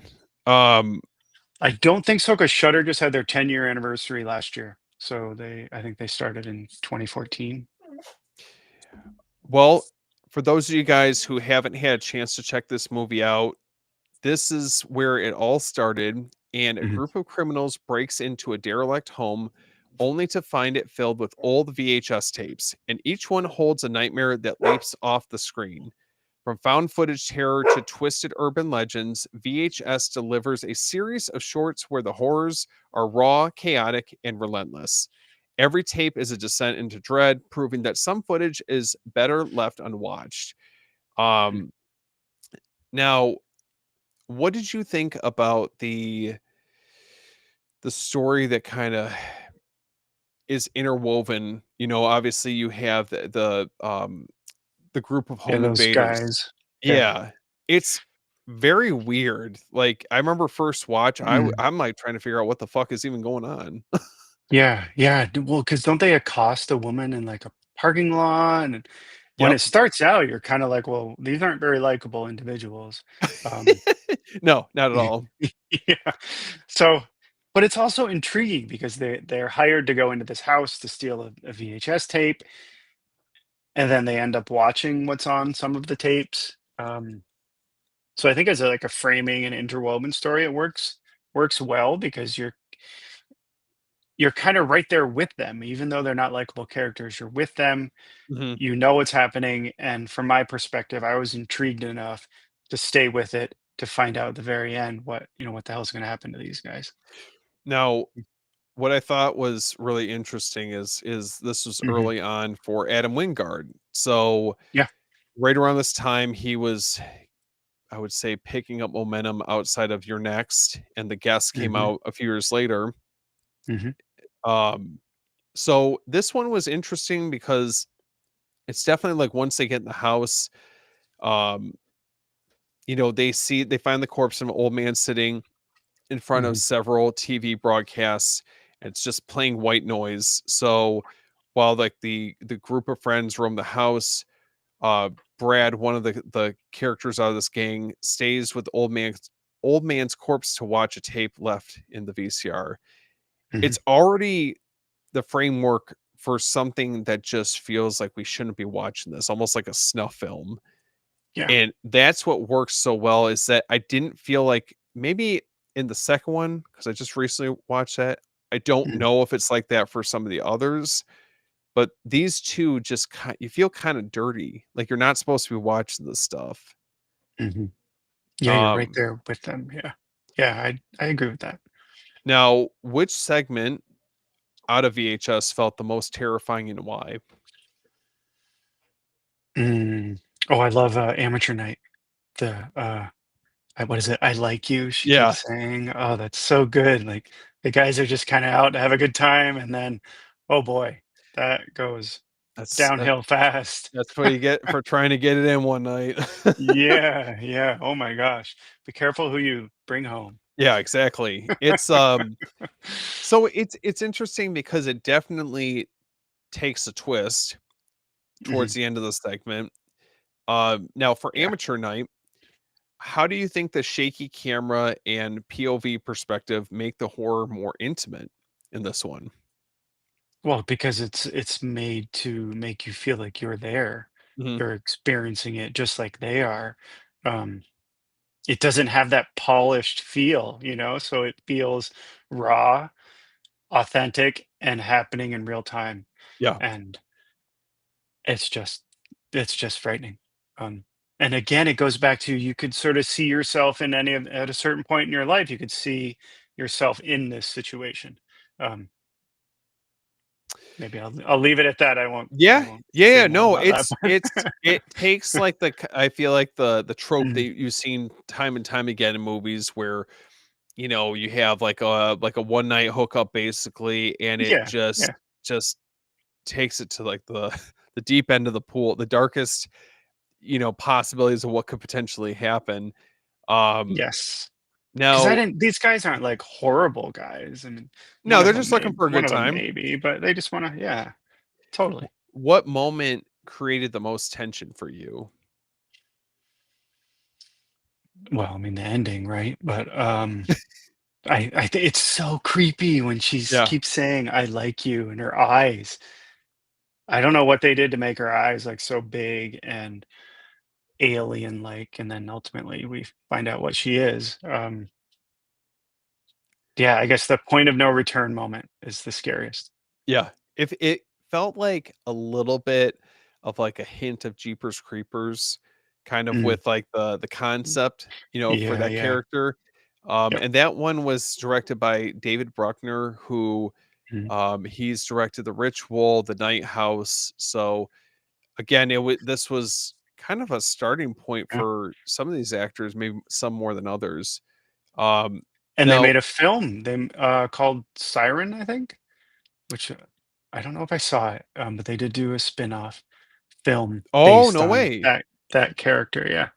Huh. Okay. Wow, Yeah, that's fascinating. I did not yeah. know that, to be honest. No one talks about it. I don't know if it's any good, but yeah, Siren or Sirens. I think it's Siren. I'll have to check that out. Yeah. Now, the second segment is Second Honeymoon. Mhm. What were your thoughts on this one? Yeah, I mean, it's there are creepy elements to it. It goes back to what we were saying, when you're sleeping is when you're most vulnerable, Mhm. because there's a hell of a lot of that in this. And then it kind of has a punchline ending, like, oh, this is what it is all along. And Thelma and Louise drive Yeah. off together. I don't know. It's All okay. I wouldn't say I love it, but it's okay. It's effective. directed by none other than Ty West, Yeah, okay. Well, which is now I take which it is back. It's yeah. fantastic. Dude, you don't have to force anything, trust me. Um, I don't think that this one, like, it's Yeah. I get what you're saying. It's a fun segment. It's definitely more Mhm. like I think this is more in the realm of psychological suspense compared to maybe like the first one, a little bit more graphic, gory, visceral. Yeah. Yeah. This is just like, okay, well, I mean, you've heard I'm sure you've Mhm. listened to true crime podcasts. It doesn't feel too far Right. out of that, you Oh, for know, sure. that Yeah. category. And if you have a girlfriend, fine. You don't have to kill your husband. Just leave him and go with your girlfriend, right? Aaron, that would make too much sense. Well, then, yeah, that would um, be a really boring VHS segment. now is Dan, I'm this leaving you for Samantha. is this segment scarier because of the intimate setting for it though? Well, yeah, because they're on like a it's supposed to be a second honeymoon, right? They're Mhm. trying to rekindle their love, and you really feel bad for the guy. I don't Yeah, know. They were just messing with him, right? yeah, it's Mm, messed up. messed up for sure. Not good people. No, not at all. I don't mind this one. I wouldn't say it's my favorite, and Yeah, I it's can't fine. have any Ty West bias with that one. So, um, I didn't know he directed it. If you had told me that first, I wonder if I would have spun it differently. But we'll never know. We'll never know. well, that takes us to Tuesday the 17th. So, The what do you think? digitized monster. The Yeah, glitch. it's kind of strange. It's a strange Mm, concept. And this segment is directed by Glenn McQuaid. What'd you think mhm. about this one? The glitch monster. I don't know. It's kind of fun. It's just kind of weird to watch, right? There's this glitchy thing in the woods coming after them. But they did a nice job of creating sort of like this villain or monster that they can't escape from, and there's nothing they can do about it. You know what it Um, reminded me of? I don't know if you remember from back in like the Pokemon days from the original, but the missing no, like where it was yeah, like the glitch. It's made you it, think of that. I don't know. Like, God only knows. I just remember like I was rewatching this before we did this episode. I was like, it's just such a Mm, strange concept. But do you think it was the fact that they were trying to do like the quote unquote killer in the woods trope, um, but trying to put like more of a fresh spin on it? yeah, yeah, I guess it seems kind of forced. Oh, Hmm. can't really put my finger on it. It's kind of a weak one for me, I would say. Um, Do you feel like the POV filming makes you feel like you're inside the chase, or did at any point maybe like increase like tension, or did it just feel kind of chaotic? it certainly has a chaotic feel. There were some cool like glitch moments when it's the monster, I don't even know how to describe it, was walking toward the camera. I thought that was effective, and yeah, I don't know. It's a fun segment. It doesn't go on too long, from what I No, remember. doesn't overstay And its welcome. who's in that? I think I may have interviewed one of the people in that segment. I can't remember. Is the guy from Poltergeist in that? Steve, yeah, Shannon. It doesn't matter. We can move on. Jason Shannon. Yeah, is he in that? He's in Poultrygeist. Right. Never mind. Was that what you're Doesn't referring matter. to? Well, I know he's in Poltergeist, but I feel like he might be in that segment. One of the Yes. kids in the Yep. woods, Yep. right? Yep. Okay. Yeah. Yeah. Yeah. Okay. Yeah. Yes. It's okay. It's kind of fun. Yeah. I It did. was I did chat with him a couple years ago. so cool. And then obviously, like with the killer's erratic behavior being so unpredictable, do you feel like that uncertainty adds to like the fear that us as a viewer is experiencing? Yeah. I mean, I guess so. I don't. I haven't really given it. That's so deep. I don't know if this segment Aaron, I don't deserves know if the this depth segment of this one. I don't know if I, this I just left a lasting impression on you or not. No, no, not a whole lot. The Oh, glitch monster. The best okay. thing about it is it's fun to say glitch monster. I think that the next one is But wait, significantly but b what did you think about it um, before we move well, on? What okay, are your the do you like setting, it? it's Yeah. not bad. I wouldn't say that Mhm. it's not the I would say it's probably on par with the second honeymoon. Like, they're Yeah, fine. I would They're say that fine. too. Yeah. They're okay. Yeah. The first one, it's hard to top that, and then the next Mm, one that we're gonna talk about, the sick thing that happened to Emily when she was younger, I like this one, and I like mm. the I last like one this as too. well. Yeah. Yeah, yeah. Um, for this one, how do you think, like, the subtle body horror focused tension compares to the more, I would say, like, the overt scares that we get with the other segments? Oh, this one is more in the body horror realm, right? Mhm. And it's just so matter of fact, like, "Oh, look, I got this bump," or, "Oh, I'm Could getting happen to any chills of us. thinking about it." Yeah, yeah, I mean, I guess be careful who you meet online. Um This is a lot of cautionary tales with this. A lot of cautionary tales, yes. Be careful who you date. There just might be aliens. Oh god. Yeah, no, I love this one. It's darker tone, but it's kind of a fun ending too. You didn't see the aliens coming, right? No, not at all, and this one is Mm, actually directed by Joe Swanberg. mhm. Um, he I mean, he's been What did he involved. do? Yeah, Oh, man, okay, hold on, because I know he's been in a number. right. Well, Let it's a me good, like we're saying, be careful who you meet online. It's a good example of they just might use you as an alien incubator and they're not looking for love. He was in Your Next, that's where I remember him from. Oh, yeah, Yeah, yeah, yeah. okay. Okay, Yeah, yes. It is so creepy, it's a very it's strange weird. concept, like, very, Mm, like, invasive would be the best way to put it, yeah. and Yes. she is just being made out to feel like she's going kind of, like, crazy, right? Mhm. Ah, it's Yeah, and but he's fucking so, like, good.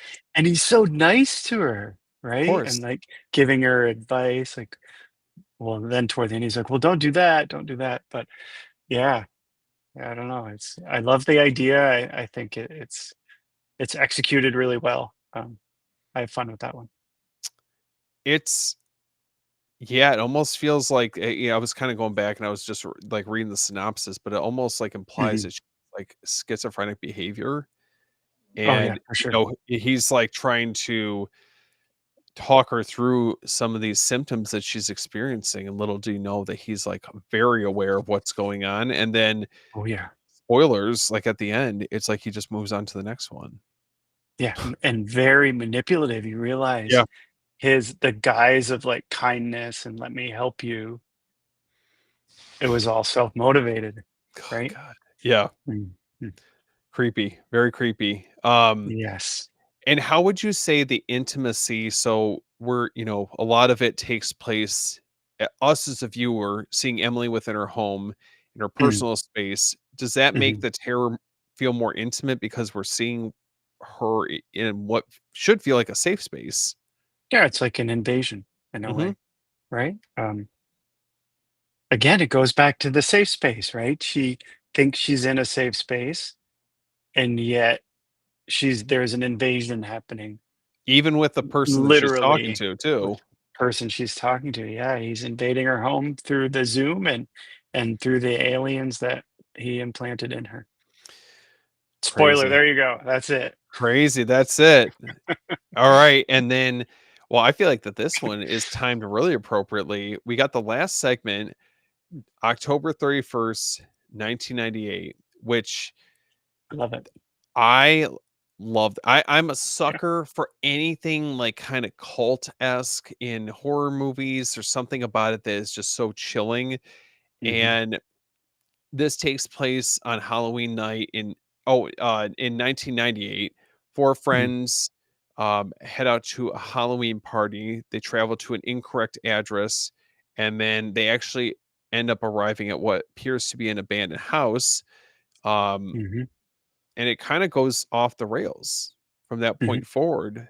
This I don't know, it's tough. I go back and forth on if I like this or the Amateur Night. the best. I think I lean a little bit more towards this one. Oh yeah, I think I would pick this one too if I had to choose. It's so good. The haunted house effects, like when the Mhm. hands Yeah. start coming through the Yep. walls, and oh my god, these guys are so dumb. They're like, oh, look at the special effects. Like, Yeah. oh, how'd they do that? It's like, get the fuck out of the house. Why are Yeah. you still in the house? Um, but then we wouldn't have the segment. It's so good. The climax is fantastic. They wrap it up perfectly, and I'm glad they didn't go with the original ending, that alternate ending that exists, and they ended it the way that they did. It was in the car stores were unlocked and the friends escape before Yep. there's a train coming. Yeah, kind of a tongue Oh, in cheek sort yeah. of Yeah, thing. no.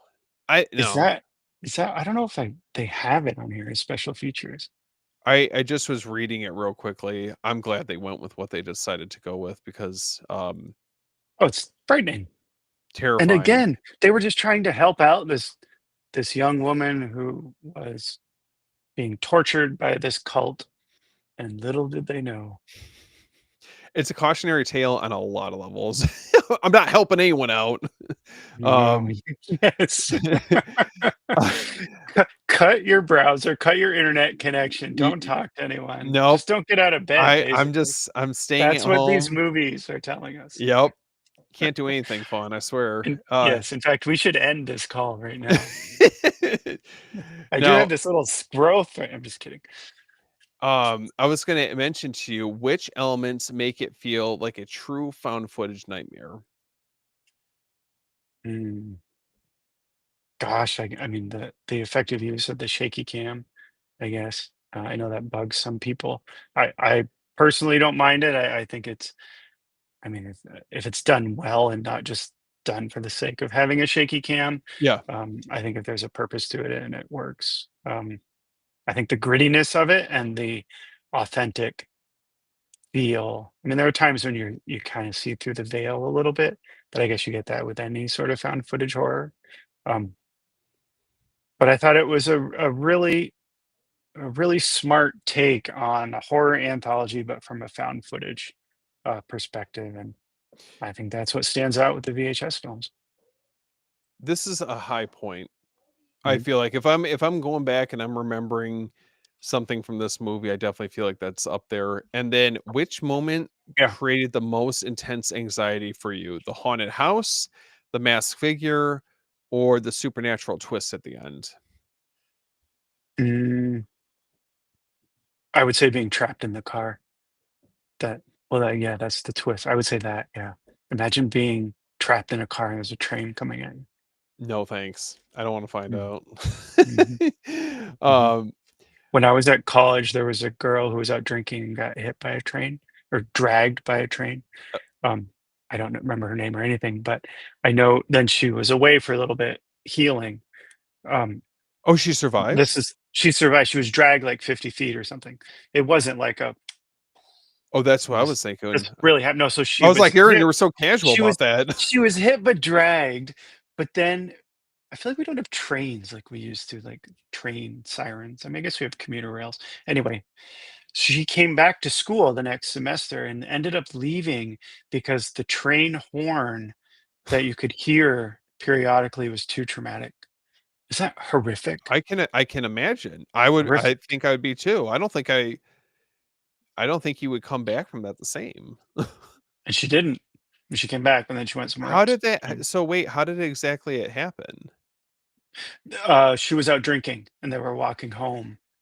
And the train got her, hit her, maybe she was too close to it, grabbed her and dragged her like 50 feet. And she was definitely injured because she was out for a while. Um, Oh my I god, don't even know. I couldn't even tell you her name. It was so long ago. that poor girl. So Well, if what you're out there and you're watching, I hope you're doing better and you've gotten over. Oh my God, how do I say this with a straight face? You've gotten over the train whistle. well, I hope you can sleep in it. oh my god, that's brutal. It Well, is brutal. I speaking of hope no trauma one's watching at this yeah. point because now I'm like the worst person ever. Oh man, Again, can you listen, edit this out? yeah, it's after dark, man, anything goes. That's true. Um, My parents Now, are in bed. so speaking of traumatic, we are gonna dial it up with All Hallows Eve. Mm, How much more traumatic does it get than Art the Clown's first appearance? yeah. Well, before we even knew, I think the only way to get All Let's Hallows Eve is with this double pack, There we right? go. I don't know if you have a copy of it. I'm not even sure what Mischief Night is, but there you go. Well, you do it like this. Look at All Whoops. Hallows Eve. No, I'm holding it so you can only see All Hallows Eve. Like, there you Oh, go. yeah. Um, yeah, I don't know. It was before we knew Art the Clown, before it was our first introduction. It's a little off kilter, I guess I would say. I mean, he was off kilter. My God, over the train with. Oh, there you go. It wasn't me. I wasn't hit by the train. J Jordan's But never gonna let you live that down. yeah, yeah, yeah. Gosh, is it as polished as the future films? No, but it's also kind of charming, and you can kind of see how they knew they were onto something with Art the Clown. I know it was based on short films. It's coming back to me, and they used those Yep. short films and pieced the anthology together, right? And then added a new story where Art the Clown kind of appears. What is it? Is like a painting at the end. Oh, yep. It's like I'm getting ahead of myself. Anyway, that's what I would say. I don't even know what I said, but that's it. Um, I believe it and going back to your question earlier, I believe it comes Mm, in the box set, that Art Attack box set from Umbrella, so that comes in, I believe it's the first film that's included in with it, pretty sure. oh, okay. Yeah, so, um, I agree with you, though. It feels very Grindhouse-esque. Hmm. Same with the first one, Hmm. it's very raw, it's unpolished. I don't feel like Damien Leone knew at this point where the direction of Mm, this was gonna go, and yeah. it feels very evident with this one, but it's not to take anything away from it. I think it's a fun Mm, watch. It's very creepy. The hmm. idea of the kid gets it when he's out trick or treating, and someone just slides in a VHS tape. Yeah, and they come home and the babysitter finds it. She Let's play it. yeah, she basically gets, like, outnumbered Mhm. and has to Right. cave, I guess? Yeah, anyways, Yes, because they s watched the first part and then she's like, "We've had enough of that," right? And then puts him to bed, I think, because the it train station one is first, right? yeah, so so just so you guys know, on Yeah. Halloween night, a mysterious VHS tape surfaces, kind of what we're referring to, and anyone who watch it is dragged Mhm, into a night of terror. So All Hallows Eve follows a series of chilling shorts connected by the sinister presence of Art the Clown, whose mhm, sadistic games turn every story into a nightmare. From haunted houses to supernatural pranks, each segment escalates the fear, proving that some horrors are best left unseen. And I was rewatching this for the first time in quite a while. There's something about the kind of the interwoven story when they're watching it, but mhm, they definitely captured that vibe of, like, what it used to be like when someone was coming over to babysit. Like, I don't know if mhm. you have, like, those nostalgic memories of that, but I will say, like, Yeah. that part, I was like, "Oh, I remember Oh, what that was yeah, for like." sure. Oh, it was so Yeah. much fun, yeah. Yeah. Yeah, it was like having a substitute. You walk into class one Yeah. day and the sub teacher is like, You "Hell you yeah." can you can get away with a lot more, It's gonna be parents are one of those gone. days. Yeah, oh, Yes. man. I just Yeah. remember, like, I was able to watch some movies that probably shouldn't have been at that point. Maybe that's, the Mhm. reason I am why I am, but, um, what'd you think of this one? Yeah. Did you find out about this around the time it came out, or was it when Oh Terrifier was gosh, I'm kinda not picking up? sure. Yeah, I'm not really sure what order I saw them in. That's a good question. I've certainly seen them all. I think this one feels more experimental. Like Mhm. they didn't really know the gold mine that they had discovered with No, Art not the at all. Clown. And I think the fan following and the response they got from All Hallows Eve is what led them to make the films that we have now, and it just keeps getting bigger and bigger. I've heard they're only doing one more, but I just can't imagine that they would stop. I mean, we're supposed to get Michael Myers again. He went through a meat grinder, whatever they ground him up in, and even that won't stop Michael You can Myers, find them at the right? grocery store now. Yeah, there's going to be like a molecular reassembly. Yeah. It's Listen, coming. I'm not ruling anything out. If we can get Jason in space, anything's possible. True, Um, true. We should get now them in space together, oh Michael my god, and Jason. that'd be incredible. Do you Imagine think the dialogue between those two. I don't know if there'd be a lot of words exchanged. No, they don't A lot speak. of That's what I lot of mean. lot of heavy breathing. Imagine that staring contest. Go God. ahead. Well, listen, do you think that the eerie static filled footage makes you feel Mm, uneasy? Kind of what we were talking about. We're yeah. in a lot of ways, I think we're almost in the viewer, us as the viewer, Mhm. seeing things as either the babysitter is seeing this, but do you feel like that footage makes you feel uneasy before any of the story actually begins? Yeah, I think so. There's sort of, I mean, the tapes are creepy, right? Mhm. Um, they're unhinged. They're not really cohesive, but you're kind of okay with that. Like Yeah. from, I mean, at least for me, I'm sort of I'm forgiving when it comes to that. I don't expect like a in-depth plot. Um, anyway, I was looking at the comments. I don't expect a deep plot with these stories. I do like the ending though with Art the Clown finding the kids. It was very it was very much what is it? When a stranger calls, like, have you checked the children lately? I thought that was a Oof. nice way. A And little, yeah. Mm, yeah, like, okay, so for the first short that we see, how does Art the Clown's silent, unpredictable presence escalate fear in this segment? I mean, that's really the first time we're seeing him. mhm, He's not, if you're watching yeah. this on its own, it's not David Howard Thornton for this go It around. was the other guy. Yep. So Wonder if he has any regrets. Mike Gianelli. Yeah, I think I have his So autograph.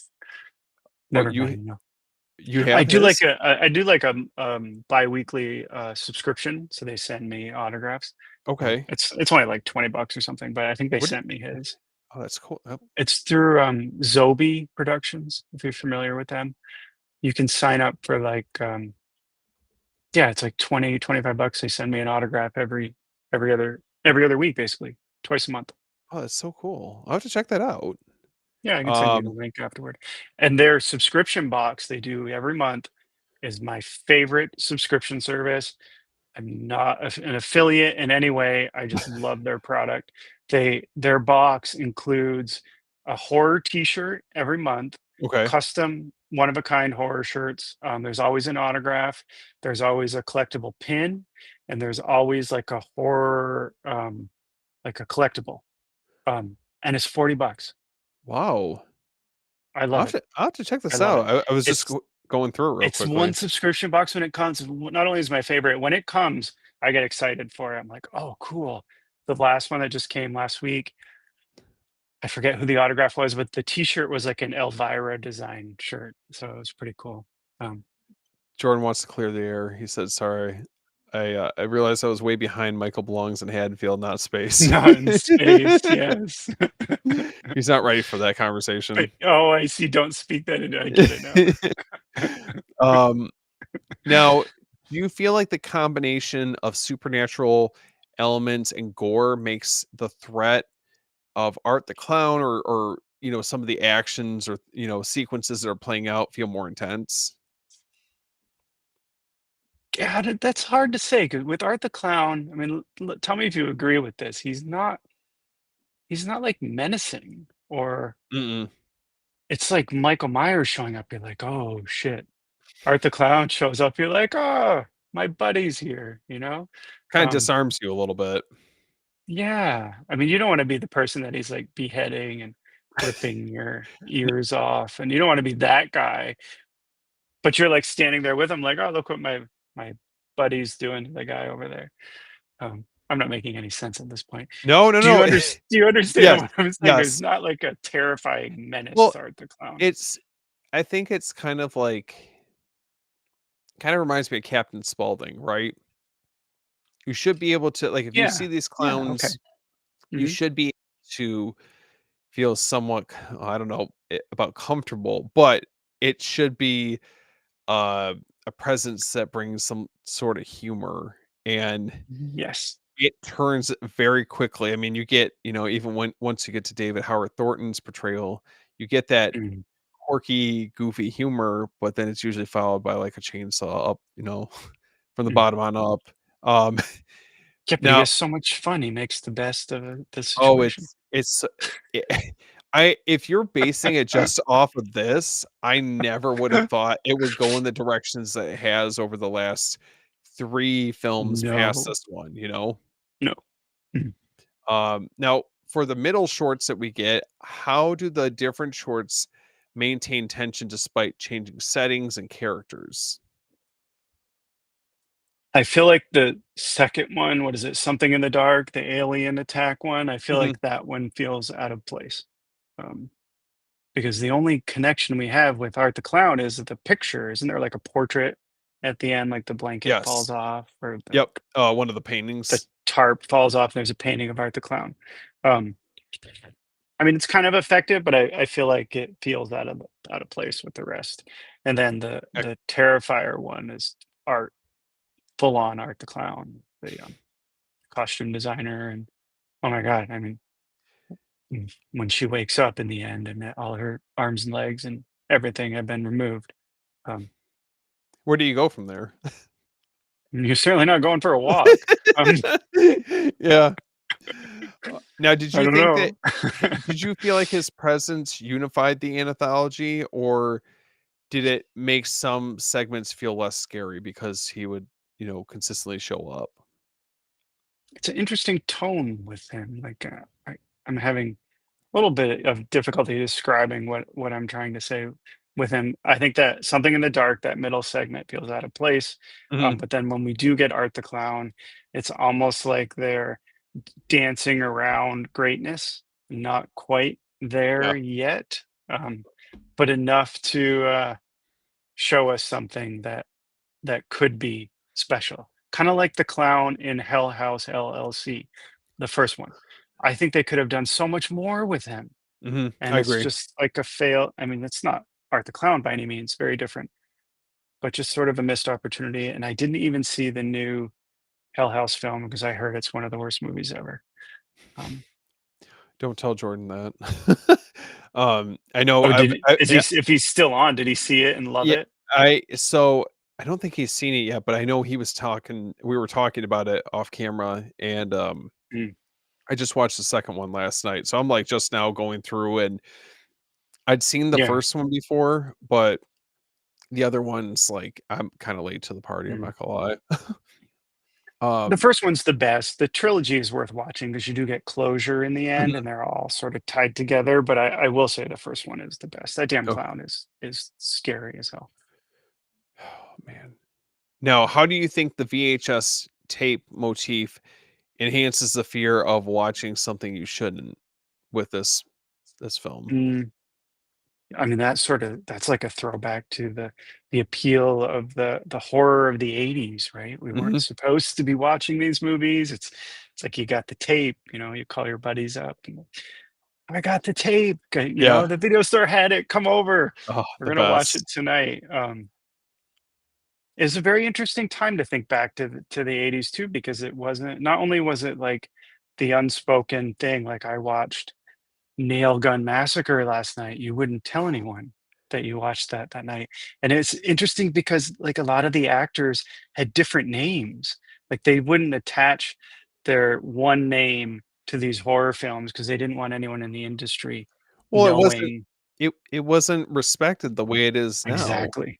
Yeah. It was interesting 'cause, Chris and I for Beyond the Blood, Yeah, yeah. we did um, an interview with Karen Fields, Catherine Kami, and Tom Vandell from Sleepaway Camp, and they Oh, were cool. yeah, so, like, that's Did they kinda say the same sentiment? yeah, they were Yeah. like, "We never vocally, like, put that out there that that was something we had done," and it wasn't until years later where there was I think, Mm, a, newfound appreciation for the movie, and mhm, Felissa had always been in the convention circuit, but it wasn't until years later that they kind of had this opportunity that came up, mhm. and they saw how beloved they are within the horror community, which is crazy. I mean, maybe Yeah, we see it from a different lens, which I think is mhm. kinda crazy, but, um, Yeah, now from our nostalgic lens, right? oh, Like, yeah. Oh, we have 100%. that memory of those films, and behind the scenes, it was just a different, I don't know, different thought, the way of For s thinking about it. for sure, absolutely. Now, for the final short, does the final segment bring the fear to its peak? I think it just pushes the envelope to a point that to shock, right? Mhm. Again, I don't think there's a lot of depth there. Um, it's more the shock value, but Yeah. that's what Terrifier does. That's what Art the Clown does. That all the films, it's the shock value, and fans love it, and that's what they've come to expect. Um, it's not like we're watching Flowers in the Attic. It's a very different approach to horror, and it's sort of kind of carved out its own little niche, I guess I would say. Yeah. Um, How yeah, effective is the closing twist or like the horrific with reveal the and leaving babysitter. yeah. I don't know. I like it. It's like I said. It's like when a stranger calls. Like, have you checked the children lately? It's like, just Oof. go check the children. Just do You it. watch that, right? Like Carol Kane. Yeah. Put the Yep. phone down and go Yeah. check the children. Don't Yeah. go back to your homework. It's very unsettling, that's for sure. Of course, of course. But Uh, I mean, the flip side to that argument, and I digress here, is she doesn't want to check the children because she's afraid of what she might find. But come on, if you're a babysitter, you probably had babysitting gigs when you were in your teens or whatever. If someone called and said, "Have you checked the kids?" I mean, what would you do? Go check the kids. yeah, of course. Yeah, And it's does she go up the stairs and check on the children? I'm going off on a tangent here. It yeah, doesn't no, matter. no, it's, I mean, it just it dials it up so quickly towards the end of it. Mm. Um, well, talk about I wouldn't say this is necessarily lighter in tone, but it's definitely I feel like a film that isn't quite as extreme as Art the Clown. And the next one we're actually gonna talk about is Tales from the Dark Side. Oh, I forgot we were talking about this one, and I have the Yeah, same one you do. More Screen Factory. too Yes. good. Yeah. Debbie Harry too is in Yeah, this one. she's making her rounds in these Yeah. anthologies. Well, of course, in Videodrome too, but that's Mhm, another mhm. story. And Um, music, she took the world by oh storm. yeah, yep. Um, I what saw was her years ago, and she was singing live, and there was a oh moment when she stopped singing, and she's like, "I don't remember the words." It was kind of cringe, but also kind of funny at the same time. She's, like, in her 70s, right? yeah, It's like, I think she's supposed to be singing right now. wow. Microphone. Man, she was a I listen, I'll It put was it still out a there. great show. It was a Of great show, though. course, but I mean, I'm horrible. she was a smoke show back in the day. Very talented. Yeah. Huh, I didn't know she was I still touring like that. I don't Well, think she has since.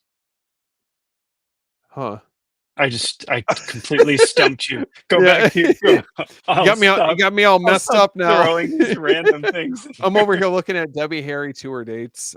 Anyways, When was it? If uh, you're looking it up. I hold on, It let was me in Boston when it was at, it was like a Boston amphitheater. Um, let's see.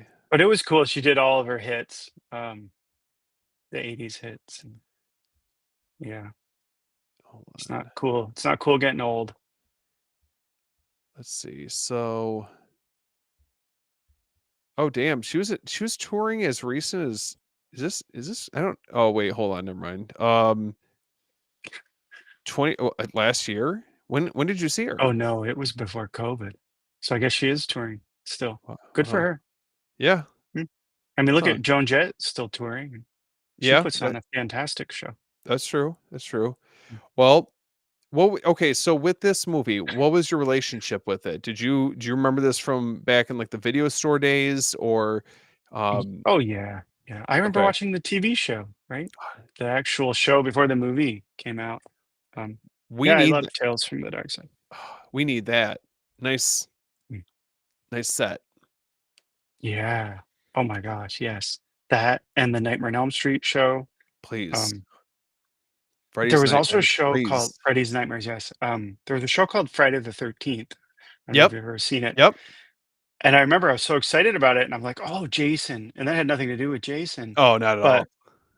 I ended up, like, getting sucked into the story. It was more like the Warrens. Like, I think it was even based on Ed and Lorraine Warren. Because remember the guy and the girl, Mickey, I think the guy's name was? I can't remember her name, and Oh, they would collect artifacts, and they would, because they were, like, cursed artifacts, and each yep, you're right. episode was about them finding a new artifact, then they would sort of lock it away in their little chamber. Um, oh, it was so good. I love that show. That can I That's digress one more time? yeah, Do yeah, of you course. remember when the Sci-Fi Channel first came out? Mhm. And they would play, like, horror movies, and I loved it. I was like, "This is amazing." And they put on, Dark Shadows, Oh, which yeah, is yep, a soap opera about vampires, yep. and I knew nothing about it, and I started watching it. I was like, "This is boring as hell," but I kept watching it, and I got so sucked into, like, the drama and the vampire stories that I watched, like, seasons of it. That's That's it. incredible. That's my Well, the sad thing Sci-Fi I'm going Channel to admit. no, I mean, the Sci-Fi Channel back when, they used to Mhm. have, like I remember that's how I found out about, a lot of full moon movies, if I Oh, recall yeah, yeah. correctly. Yep, like, Yep. Puppet Master, Demonic Toys, Castle Freak, Mhm, mhm. um, trying to think. I'm sure that there's some other ones that I'm forgetting. Baby Oopsie. Yeah, I think that's one of them. Trancers, Seed People. the bad channels, Seed People is funny. Oh, yeah, Full Moon. The whole Subspecies yes, movies. Subspecies, yes, I love that. Listen, that's No, probably I think out of those are all of good, those are my right. favorite. Mm. Um, well, Tales from the Do you think Twilight copied the Subspecies films? had to have. I'm joking, but, yeah. No, I'm gonna go there. I'm Mm. planting my flag now. I think that Twilight copied, It's Subspecies. Subspecies with a lot of teen angst. It's the same movie. Yeah, yeah. Um, so did you see now for the TV series, did you see that before the movie then? Mhm. Yeah, Okay, I used to watch it. Yeah. okay. Yeah, it's so good. The whole intro, the Tales from the Dark Side intro, I don't know if you've ever seen it, would go Yep, like of course. black and white and the trees, when the trees would all move. Every time, if you're ever in a forest with a bunch of trees, and if you're walking, they kind of move in different angles, the way your So creepy. vision, you can Yeah. think of Tales from the Dark Side. Well, on a stormy Halloween night, three chilling tales unfold exploring the dark side of human nature and the supernatural. From a deadly cat Mm. to a cursed pact to a child's haunted closet, Tales from the Dark Side, the movie proves that evil can take many forms and it's closer than you think. Now, before we get started and we start diving into some of the various stories that this movie covers, which Mhm. segment has the most memorable or shocking visual horror moments for you? Oh gosh, hold on, let me look. I'm drawing a blank. Oh, I know. Lover's Vow is my favorite one, with Rae Dawn Chong, and Oh, she yeah. says, "You promised, right? You promised you'd never tell." And then she turns into like a giant troll. Yeah. Um, whatever. And the kids are little trolls too. Yeah. Oh my gosh! You're like, dude, why didn't you just keep your mouth shut? Um, that right? I love that one. That's That would probably my just make too much favorite. sense, then we wouldn't have the story. And we would never know, right? Yeah. But what caught and it catches me off guard every time because you think you sort of forget about the promise he made. Right, Mhm. by then, because it's years later, they're married, he has kids, and then he's like, "Oh, yeah, remember that one night in the alley?" And it's like, "It was Promise You'd Never Tell."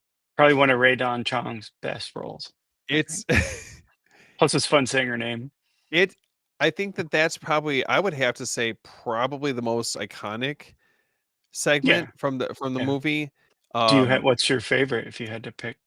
That's because that one is really good. I feel Mm, like I'm partial to, Lot 249. Um, mm. that one I like. I mean, Oh, that's fun. Yeah. it's creepy. It's very creepy. Yeah. I only feel like the middle segment,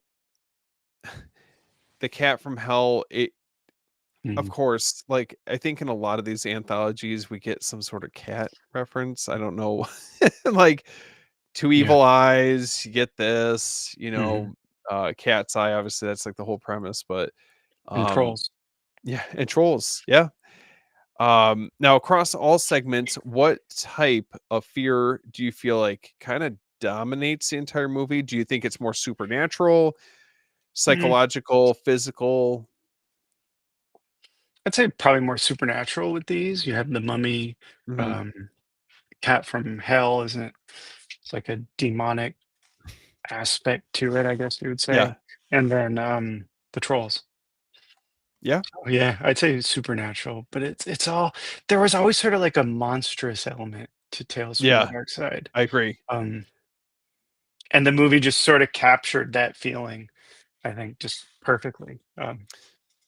Yeah. Now, for Lot 249, how does the Mhm. supernatural threat in the first segment establish the tone for the rest of the film? Yeah, it's interesting you say that. I don't when you watch anthologies, you sometimes think like I would change the order. Um, with this That's one, a that's a good I don't know point. if the mummy was a good one to start with. Would Um, you now, it's tricky but I don't because know. I think the last one is the strongest. So I don't know, Yeah. would you switch that around and put that first? I mean, I think it would Mm. maybe not, it would be like, front loaded for the movie That's then, true. Well, you maybe know? they should have just cut Lot 249, and Cat from Hell, right? They got Mhm. one right.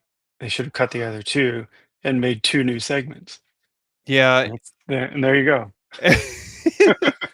Dude, that's gonna be a tough conversation you're gonna have to have with John Harrison. Um, Yeah, I'll message him, see how he feels about that.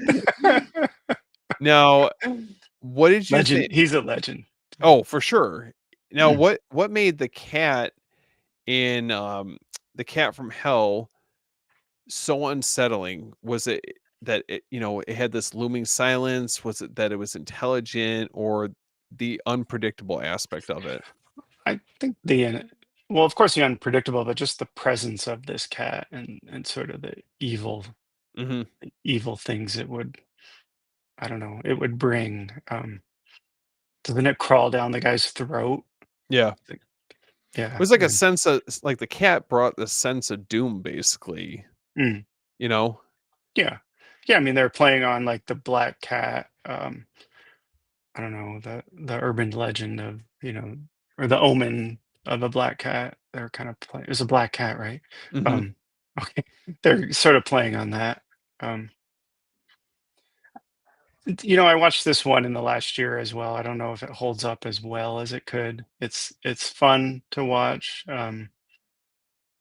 Yeah, I still go with Lover's Vow as my favorite one. Well, speaking of which, for Lovers' Vows, is the Hmm. horror more about the inevitable consequences or the fear of the unknown? Mm, both. Can I say both? Is this like Yeah. a this or that No. question? No. Um, I would say both, and we all sort of struggle with the fear of the unknown, and then you have like the whole butterfly effect that sort of, I don't want to say plagues us all, but we certainly think about it, probably more than we should. At least I do. Maybe I'm an anomaly. I don't know. Um, No, it's I think this is I think this one has the most meat on the bone when it comes to the story. mm, I feel like you're a little bit more invested in this one. You're trying to piece together what exactly is going on. Were there certain moments for you that were genuinely frightening compared to, like, maybe suspenseful buildup that we got with the other segments? mm, I don't know. I guess maybe the cat crawling down the throat. We're still talking about the cat, right? Cat from Yeah, Hell. The cat yeah. crawling down the throat. Uh, yeah, I don't know. It's kind of a forgettable segment, to be honest. And what Mhm. about the wraparound segment? Did you like that part of it? Oh, with Debbie Harry Yeah. and who's the kid? Oh, I wrote it down. Maybe I didn't write it down. Famous actor, kid actor, right? Oh, Matthew Lawrence. Yeah, yeah, Matthew Lawrence, right. I don't know, it's kinda cool, like the whole, I don't know, Hansel and Gretel with the Yep. witch, and she's going to eat the kid, and then, the kid outsmarts her with his spooky tales and ends up putting her in the oven instead. Yeah, It's clever. it yeah, it's clever, and it has that Tales from the Dark Side has Tales from the Dark Side written all over it. It's Yeah. just it works. Yeah, it's good. Um, well, I figure there's no better movie to really be talking about, especially this time of year. None other than Trick or Treat. Of course. This Oh, is yeah, yeah, on the on 4K edition. rewatch. Yeah. This movie has it's so rich in atmosphere, and I love Mm, that. I love that movie. It looks gorgeous in 4K. Too mhm. bad we don't. I don't think they ever got a VHS release, but if it did, I would have definitely. No, I don't well, I'm not sure. There's a steelbook edition out this year. Oh, that's right. Yep, yep. Did you order it? I almost No, did, but no. I'll be honest with you. I'm kind of salty with Arrow for not doing a nice mm, box set for this release because if there's one movie that's deserving of it, I feel like it's this. yeah, they just did the slipcover, right? And Missed the opportunity. steelbook yeah, I agree. I do like the steelbook though. I will If you're say that. listening, Arrow, not cool. Yeah. Right your wrongs. Um, Yes. so on Halloween night in a small town, the rules of the season are deadly. Break them and Mm, you pay the price. Trick or Treat weaves together multiple stories of horror, mischief, and vengeance, all linked by the mysterious enforcer of Halloween tradition, Sam. From careless teens to unsuspecting adults, every sin is punished, proving that on this night, no one escapes the spirit of Halloween.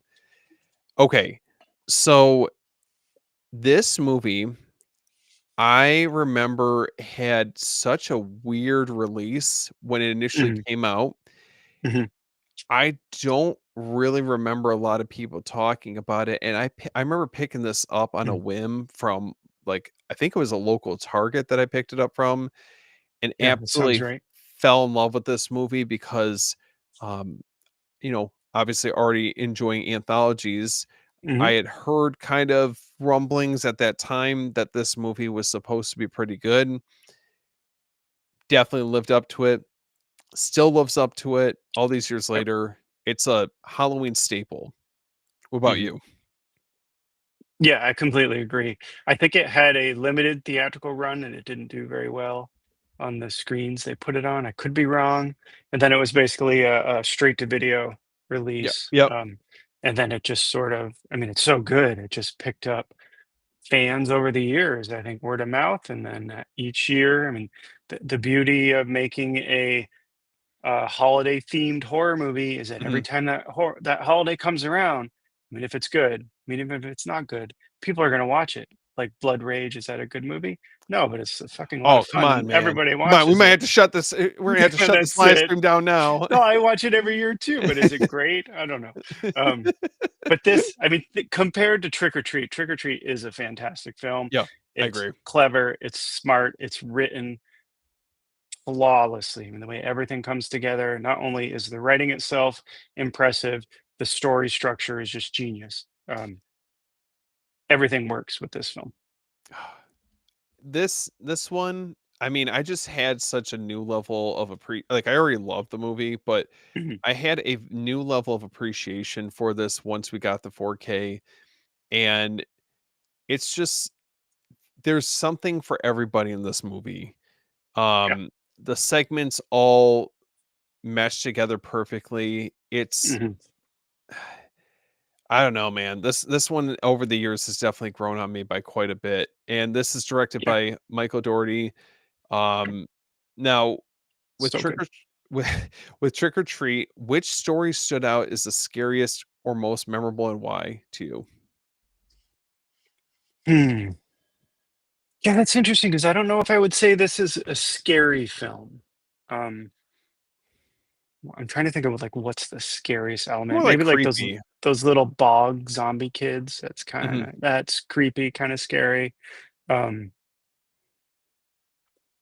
my favorite, I think, is the werewolf transformation scene, and Oh, the song. What is it? Marilyn Manson plays. That's so good, and yeah, the soundtrack is oh, fantastic. it's excellent.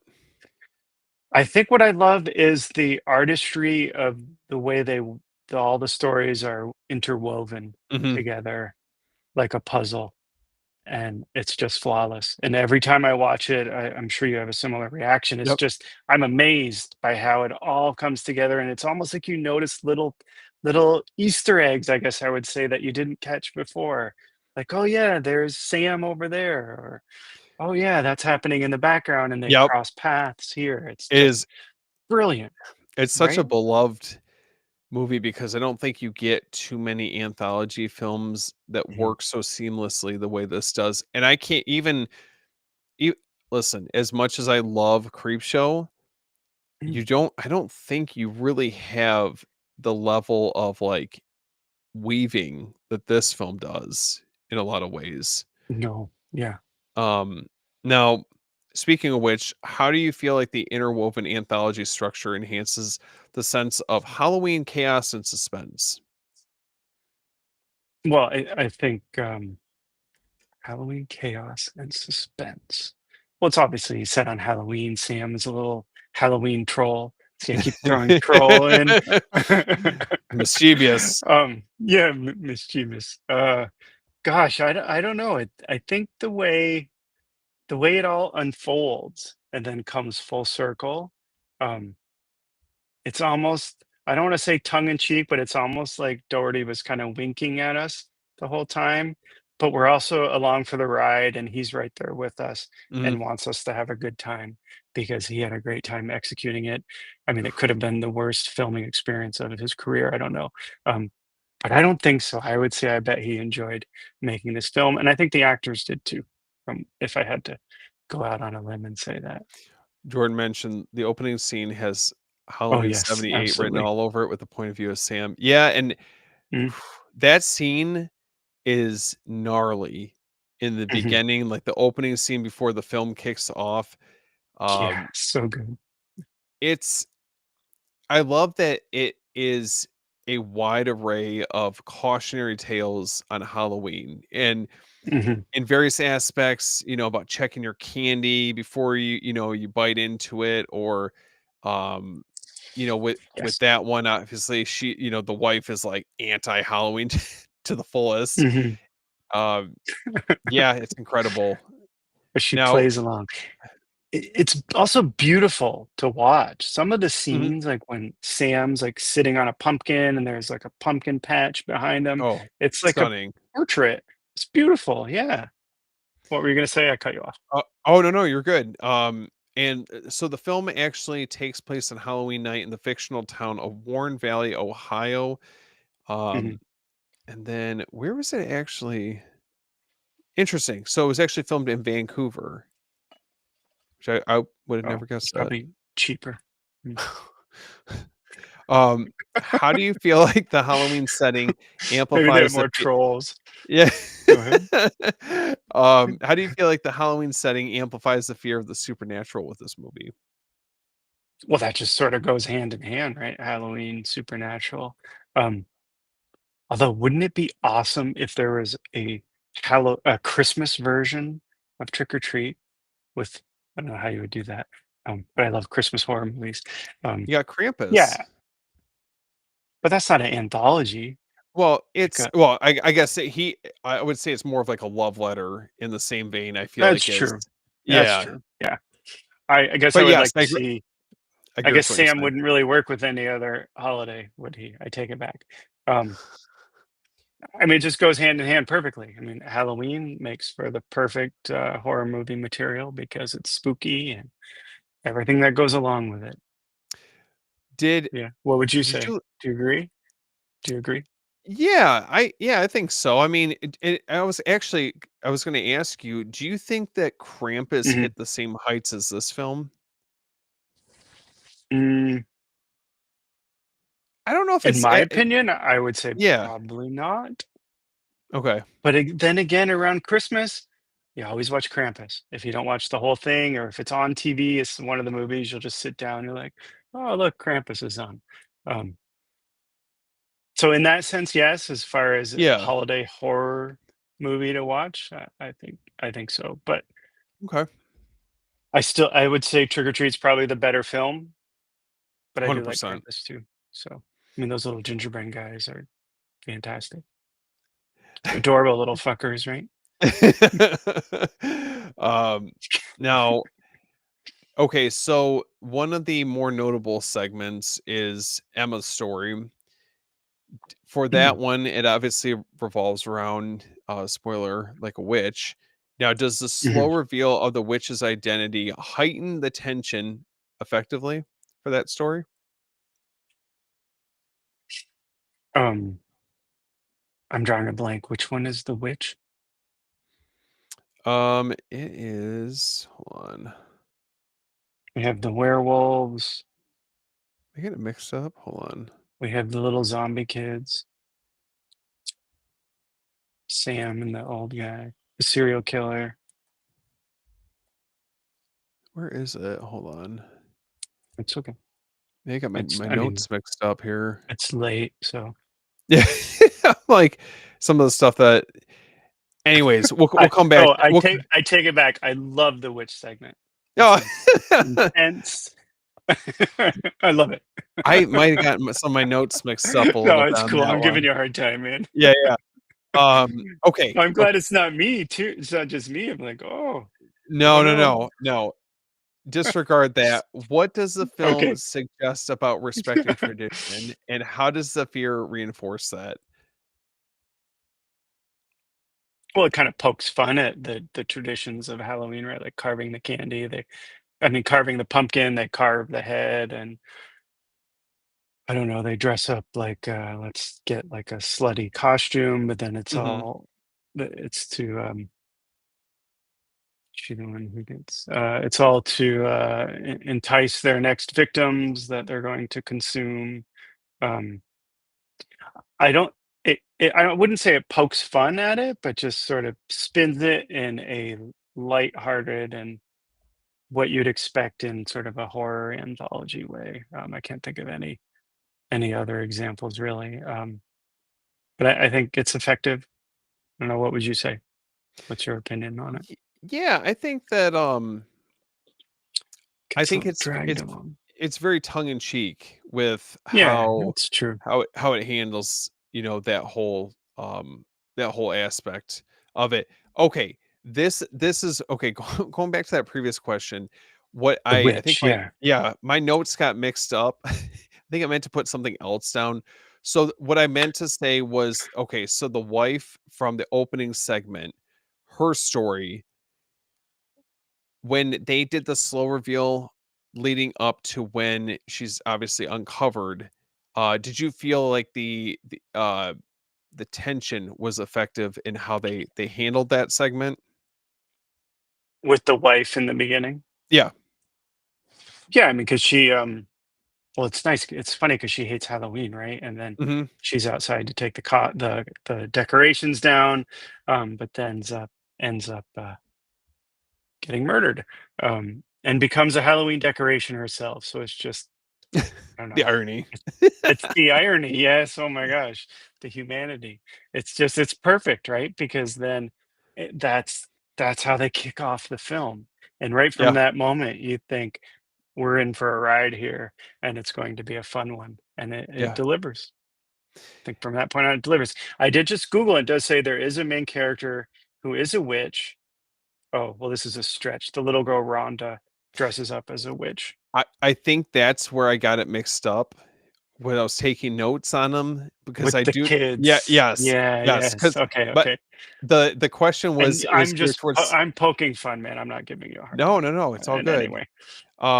Now, Mm. how do you think that the anthology explores the consequence of rule breaking in a morally dark way with this one, or for any of the segments? Well, I mean, some of it is very horrific, but they sort of do it in a comedic and fun way. like the principal who's a school teacher. I mean, the principal who is a serial killer. Mhm. Um, that's horrific. But Yeah. then it's kind of fun because he's like, "Well, how are we going to carve the pumpkin this year?" But it's not a pumpkin. Wink, wink. Yeah. Um, and then the girls and the werewolf transformation. I mean that, So good. and that guy, the serial killer that we're speaking of. Again, everything is sort of coming full circle in this film. The different layers are just amazing. Um, they make that sort of fun with a Marilyn Manson song, and you're like, "Oh, this seems like a party I'd want to be at." Maybe. Yeah, What would you it's say? I'm just going through so each of the segments, so I kinda going back to what you were saying, we have the opening scene, the Yeah. principal, like that whole sequence with, watching what you're eating with your candy. Mhm. I really like the Halloween school bus massacre, Yeah. segment. That's You dark for Oh, sure. Yeah. 100%, and Yeah. you get the surprise party with, like, the werewolves, and then you also have the one with Sam that's focused on Sam with, Brian Cox, which Mhm. I think is excellent, Mhm. and let's see. And the infamous lollipop from hell. Oh, yeah.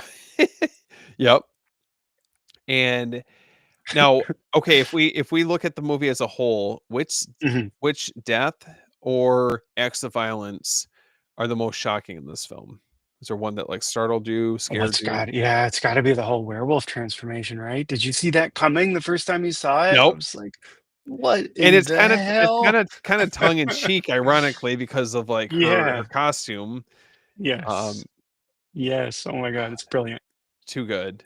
And that speaks to, like, the layers and the things you might miss the first time through, like, I mean, it's kinda obvious if you say it out loud, but she's dressed as Red Riding Hood, Yep, right? And there are scenes where you think she's being hunted by a wolf. the irony. But man, that really the irony, yes. Yeah, Yeah. man. Cue the Alanis Morissette song. Yeah. And then how do you feel like the practical gore and effects make the horror Mm. feel real and immediate for this? Well, I don't think it's over the top. Mm-mm. There's not a ton of gore in this, right? N I think most of the effects come down to Sam, and, he's just an adorable little troll guy. Um, the werewolf effects are good, I Very think, from what good. I remember. And they're not CGI'd, right, aren't they? I think there maybe was some CGI, but mostly practical It's werewolf. I would say that there I mean, from what I can recall, I can't remember, yeah. it's done tastefully, even if it Mhm, is, you know? mhm. Um, Yeah. well, speaking of something that is, you know, iconic and this I could feel like can be watched at any time of year, but maybe more so on a specific holiday above all else. A certain Father's Day segment ties together this film very nicely, and we have Creepshow. Had to save the Oh, probably the what best one is for last. what's that edition? Oh, VHS. Oh, it is VHS. Oh, Yeah, okay, I yep. thought it was like a special edition I didn't know about. No, Oh, no. cool, cool. If I can plug VHS on here, especially since it's After Um, Dark. yeah, After Dark, Yeah. Video Store Memories, things like that. A lot of these Mm. films, it's tough because you don't have as much as those, but man, I can only imagine. Like, I feel like a lot of these, even the more recent releases, would have been definitely posted up in the horror section. Yeah, you would've seen I got you probably have this one, Oh, right? hold on, hold on. The Scream Factory one? Do you have this one? Is that for the 4K? Which one's that one? The Blu-ray or I don't 4K? know if this is 4K, I think it's just the Blu-ray. But it's cool because I love all the layered artwork. Because then the can't see that, Oh, but that's the so iconic. isn't that awesome? And then it's got, like, a booklet, I Hold on, guess it's the hold that up just same one more thing. time. The booklet's the same as Hold on, the, I'm I'm sorry. just gonna mirror it for one sec. Hell yeah.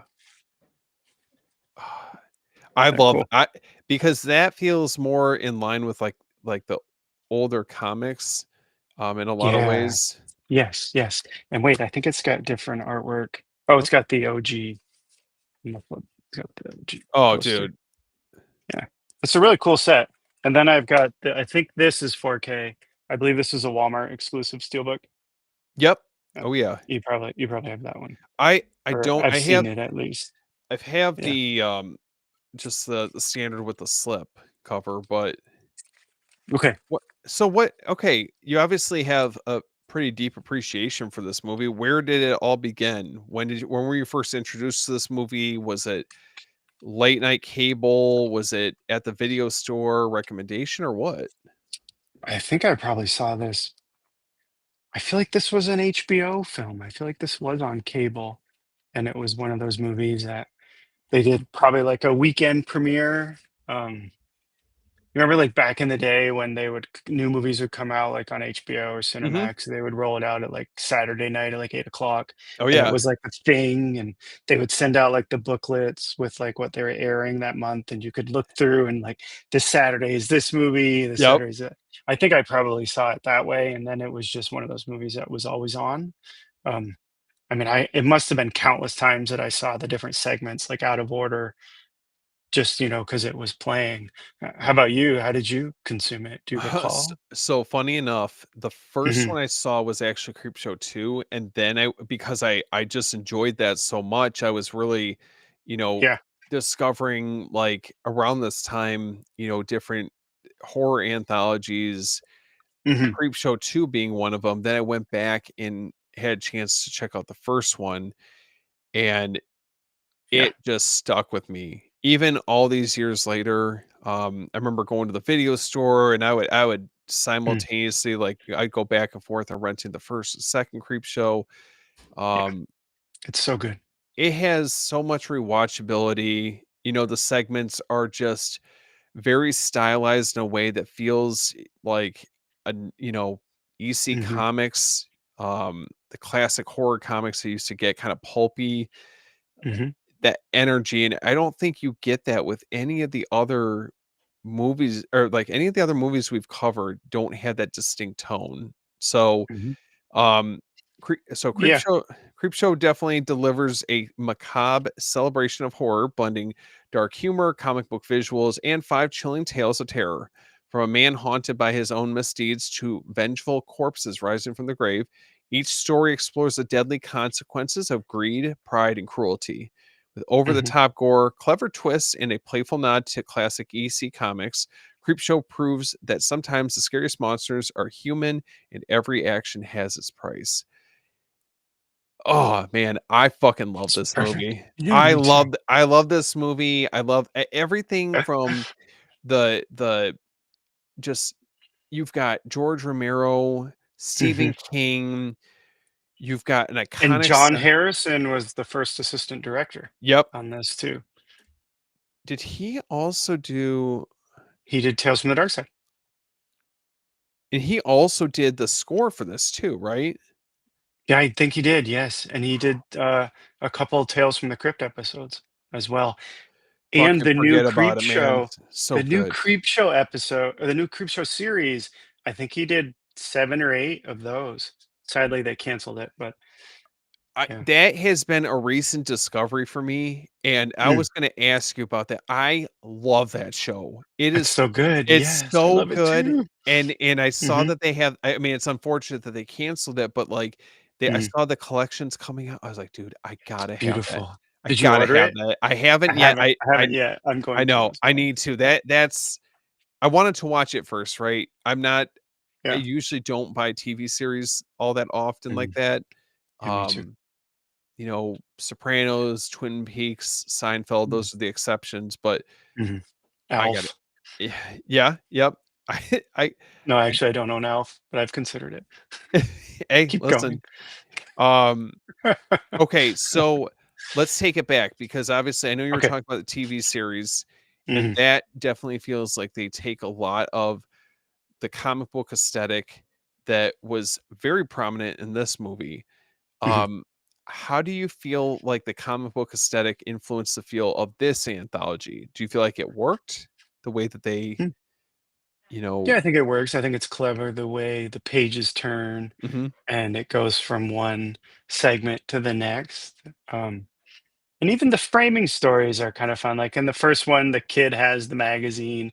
And again, it goes back to what we were talking about, like the tape you're not supposed to have, sort of that the taboo. That's what this is. The dad gets so mad about these horror magazines that the kid has. Tom Um, Atkins. yes, yes, Yep. absolutely. And it's the perfect way to introduce the first creep show and go right into the segments. Um, and then when you come back to it at the end, it's like you're ready to find out what's going to happen to this father who maybe overreacted and maybe has a very evil child. So, There are the bigger problems the there, right? 100%, but Joe Hill is the son of Mhm. Stephen King, and he plays the I young didn't know kid. that. Yep. So Oh. he actually does, I know this just because I followed some of his comics, but, Mhm. he's an established author, but also does a lot of comic books as well, which Yeah, is yeah. friggin' awesome. So, And don't they write together? Haven't they done some I believe so, yeah. collaborative projects together? Yeah. Yep. Yep. Cool.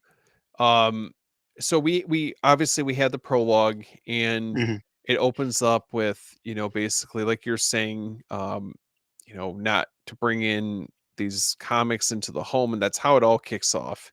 Mhm. Okay. Oh my god, I gotta show this again Oh yeah, because yeah. there's Oh, the kid, and then you have the creep. Is he called the creep? Creep in the window, yep. and the kid.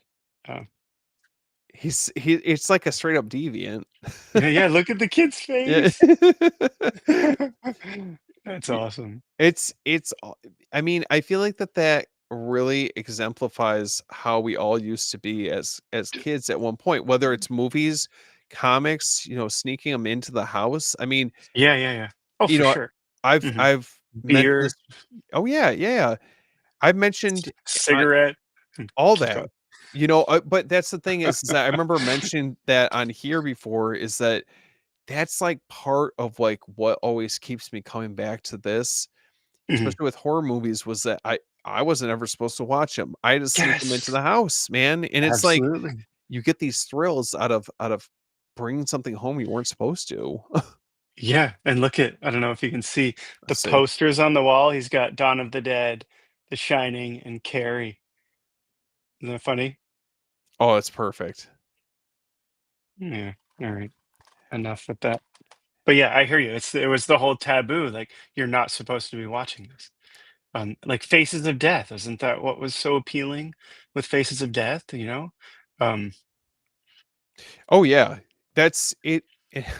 And I don't know if you got around to picking up the DVD collection when that came out earlier this year. I I I did not. I did mention that I went back and I at least watched the first one, and I I- remember It's that so being, bad, right? I oh, would it imagine. has not aged well, but Yeah, that's what I would think. it feels very much of the time. It's something that is very nostalgic. There's a lot of memories that are attached to it. Hmm. Um, I was gonna ask you, so we've talked about there's a number of segments that are in this movie. Hmm. Which segment felt the scariest or most memorable to you, and why? The crate one always scared me. That Fluffy was terrifying. That little no, I shouldn't Yeah. say little. That big troll monster under see, I did it. The Yeah. big monster under the stairs, Fluffy. Um, plus Adrian Barbeau's character is so over the top in that. It's just perfect. You kind of want her to get eaten by Fluffy. Um, She's so good at playing that role of just, and especially for that one, yeah, yeah, where it's like yeah. I mean, she definitely plays it up, but you're just like, "Dude, fuck her." She is just, like, just terrible. Yes, Like, she's just so belittling, but that's what makes her performance so endearing, is that she definitely makes you dislike the character, right? yeah. Um, Oh, for sure. Yeah. oh, it's great. Did you watch the third In Search of Darkness? Because they interview her in that, and she was talking about how I think she was comparing her role in Someone's Watching Me, which John Carpenter's film, I think, and how he was telling her to like tone back her acting, and then she's like in Creep Show, Ramiro was like, bring it over the top, bring out your Yeah. over the top acting approach. So, It funny was interesting to story. hear her take on that. Yeah. I met her a couple years ago. She is so Shut up. Wow. she's so sweet, but when I was That's talking to cool. her, Yeah. I felt so stupid afterwards because I don't know how I didn't know that her and John Carpenter were ever married at one point, Yes. and so so I asked Oh her, god. What did you say? "Well, what was it like?" I have to ask, "What was it like working with John Carpenter?" And she's like, "Working with him? I was married to him." And she's like, "We're obviously no longer together." I'm like, "Well, at least you have the good times." I was like, "I You don't know have the what." good times to Yeah, I was remember. like, "I don't really know what else to say at that," You could have you said, know? I was testing your memory." Oh boy, that was I mean, but she's a legend, right? I mean, she's been in so many iconic movies and Yeah. I'm just Yeah. blaming it on that. So, Yeah. I'm uh sure she's I'm sure you were nervous, like, I would be oh, totally oh, starstruck if 100%. I I mean, was talking to her, so I'm sure she laughed it off, right? she's played countless role I mean, she even voiced Catwoman in the Batman the Mhm. Animated Series, which is Yeah, yeah. so cool. Yes. Uh, um, okay, so Yeah. the first main segment we get is Father's Day, right? Mhm. How does Look what I have. Oh, I what do you got hold this on, off the hold shelf. up, I like this. Isn't that cool? Oops, hold It's on, what happened? 1 second, from, gosh, what is this from? What do you call these guys? 1 sec. There we Oh, go. there Oh, that's so there he is, out of the grave, right? And you even have Bedelia's head.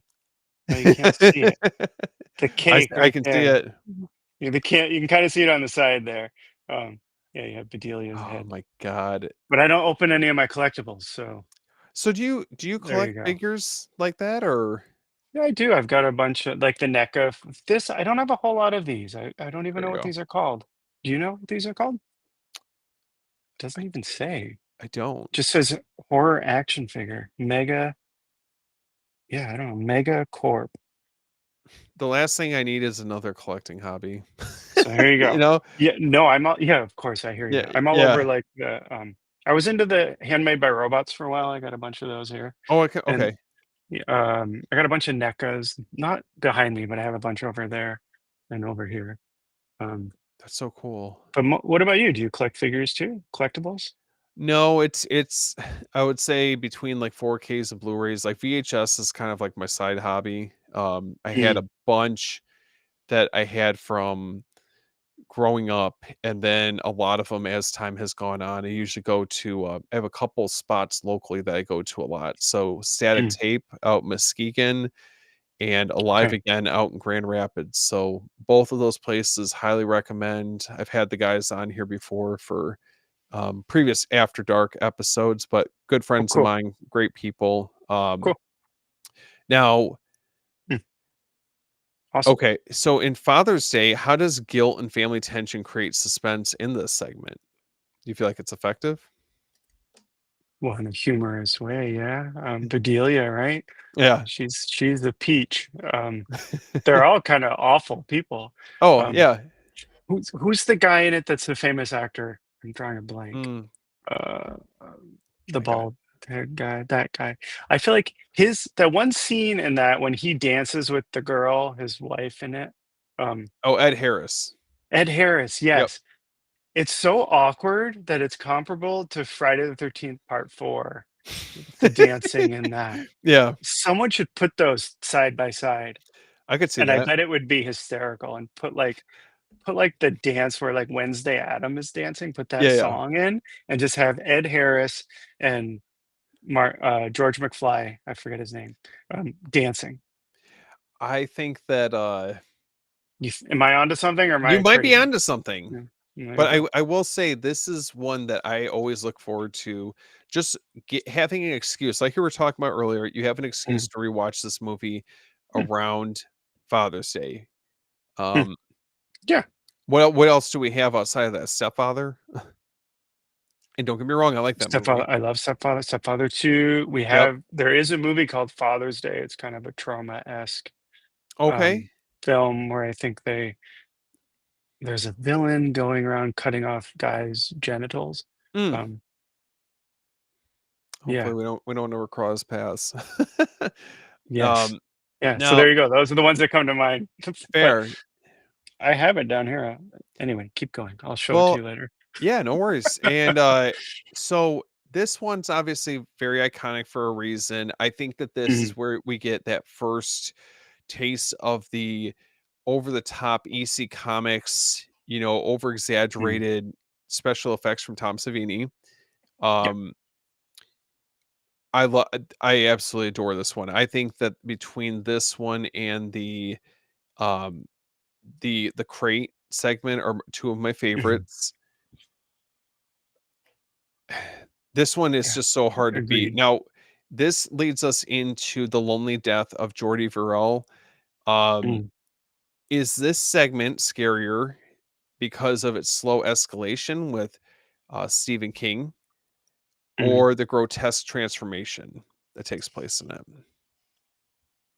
And do you like this W segment? I should ask Yeah, I you mean, that. I like the concept of it. It's kinda cool when you start to see the green stuff growing everywhere, and then at Yeah. the end, you see it growing down the road, like, "Oh my god, watch out." It's probably set in Maine like every Stephen King thing, Yeah. so watch out, Bangor. The green the green is coming. Yeah. Um, what I don't like is, like, the goofy imaginary things he has, like going into the university to get money with the meteorite. He I don't he had know. he had It he had strong aspirations, man.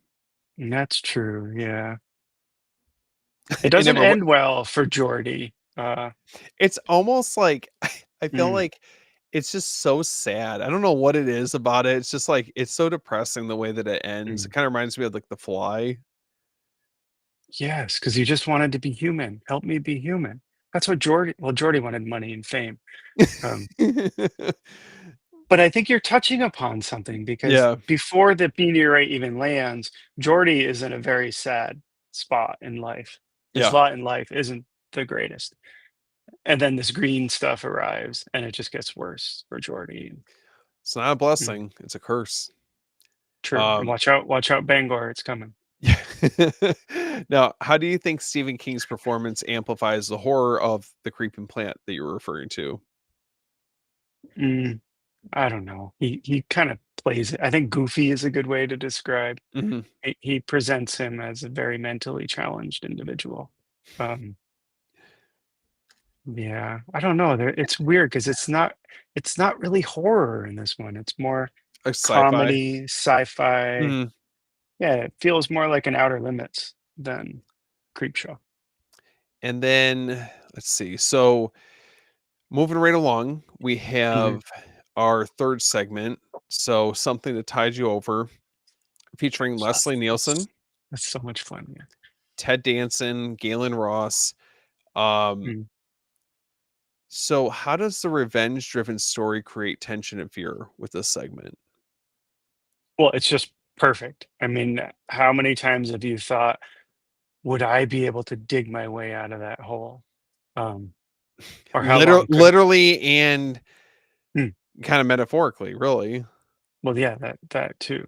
Um, but it's like, would you like swirl your fingers and try to get your hands up? Like, then couldn't It's you kinda do freaky. like tread water, but in the Yeah. sand and then crawl out? Yeah, I don't know. I mean, what's the best line is I can hold my breath for a long time. Um, It ends on that note, doesn't it? I think Or so. yeah, with Doesn't Leslie Leslie Nielsen. Nielsen shout it out? And It's you get it Sam Malone from Cheers. it's Uh, so ridiculous, like, yeah. I don't know. It's funny, like, I like the dark humor.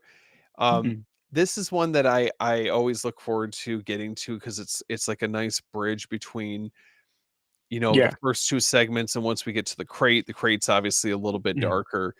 Mhm. Now did you feel like the deaths in this sequence or the segment were more shocking because of the buildup or the gore itself that we saw in it? Mm. There's some nice zombie effects in it, right? With Mhm, when they come back. Um, I think it's more like situational horror. Because the most mhm. shocking thing about this isn't that the wife had an affair, or this guy is sadistic and Leslie Nielsen is sadistic and kind of a evil person to begin with. excuse me, it's more that they're burying somebody on the beach and then they're going to drown as the tide comes in. I mean, oh my god, that is shocking and horrific, and we could all relate to if I were buried in a hole like that, the tide would come in and I would drown. It's such a shitty way to go out, if I'm being honest. Mhm, mhm, and with an Um, old tube television in front of you too, yeah. oof, brutal. Mm, That yeah, I like that. I definitely like that segment. It's just so over the top and just ridiculous, but, yeah, um, mm. moving right along, we have Alrighty. the iconic the crate segment. So we Yes. got Hal Holbrook, Adrian Mhm, Barbeau, amongst a plethora of other actors and actresses. And mhm. where does this one fall for you compared to all the other ones? Is this would you say this is your I favorite? like this what's left? Let me look at my list. I think it's my favorite, I would say. They're creeping up on you. Uh, oh, the cockroaches. Yeah. Fluffy's definitely my favorite, and I love the end, like, he's in the crate, and you're like, "Oh, is he gonna get out?" Or, Yeah. um yeah, oh, it's just so good, and the Fluffy effects, that monster, he's like, he's kinda like the Pinocchio. What's the monster in the not Pinocchio, Rudolph, Oh, it's so late, but, the abominable snowman? yes, he Yeah. looks like that kinda, but a nightmarish Oh, version this is of way worse. yeah, for sure. Yeah, I would say it's my favorite. I've always had fun with it, and it terrified me as a kid. That little monster, not little, Phew. Fluffy terrified me as a kid. So, do you think that Fluffy heightens the suspense and fear throughout the story for that segment? Oh, absolutely, because you don't see Fluffy until the very end, right? Mhm. Yeah, And do you feel like the reveal delivers the payoff you were expecting, or is it scarier than you ever thought it would s be? scared the hell out of me.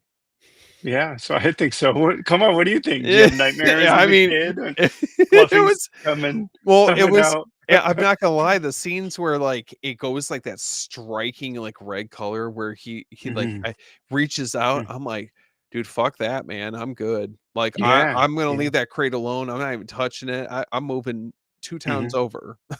mhm. Um, Oh, yeah, for sure. this is another standout Scary. through and through. Mhm. Um, yeah, I really like this one. I I do have too, nothing yeah, but it's good. positive things to say about it, and then the last one that we were talking about, they're creeping up on you. What do you think about this Yeah. one? This is basically the outside of Mm. the wraparound is the closing, segment. Yeah, it's I don't know. I mean, I think they were going for something here. Of course, he's coming undone, the main character. Um, they were going for the squeamish factor, right? With all the cockroaches and Mhm. bugs and just yeah. So it's not my favorite one in the mix. If it's your favorite, I apologize for saying it's not mine.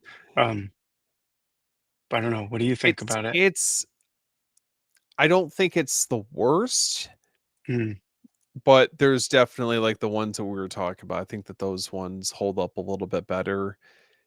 yes. This one, I don't know what it is. This one always anytime I go back, I rewatch this movie, this is, like, the one segment that drags a little bit for me. Hmm. Um, now, And it's yeah. how do you think okay, so, yeah, I mean, oh my gosh, I'm drawing a blank on what the character's name is. E.G. Marshall's character, Upson Pratt, very Mm. claustrophobic setting. So how do you think the claustrophobia and obsessive cleanliness creates psychological horror for this segment? Well, he's agoraphobic, right? So Mhm. he doesn't leave the apartment, and so that it comes back to that isolation. Um, and not only is he afraid to leave, but then that safe space becomes very unsafe when it gets invaded by a bunch of cockroaches and other creepy crawly bugs. And he just happens to have a phobia of bugs.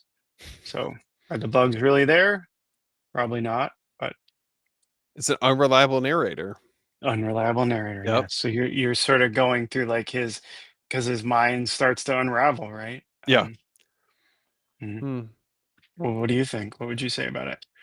I mean, I think that the paranoia escalates. It takes that terror and the unreliability of his viewpoint to that next level before we get Hmm. that final payoff.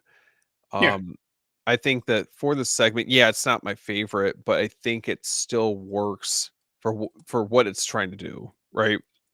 Yeah. Performances are great. You're questioning I, if we're seeing anything that we're seeing through his lenses, I mean, or his eyes for that matter, is actually even there, you know? yeah. Agreed.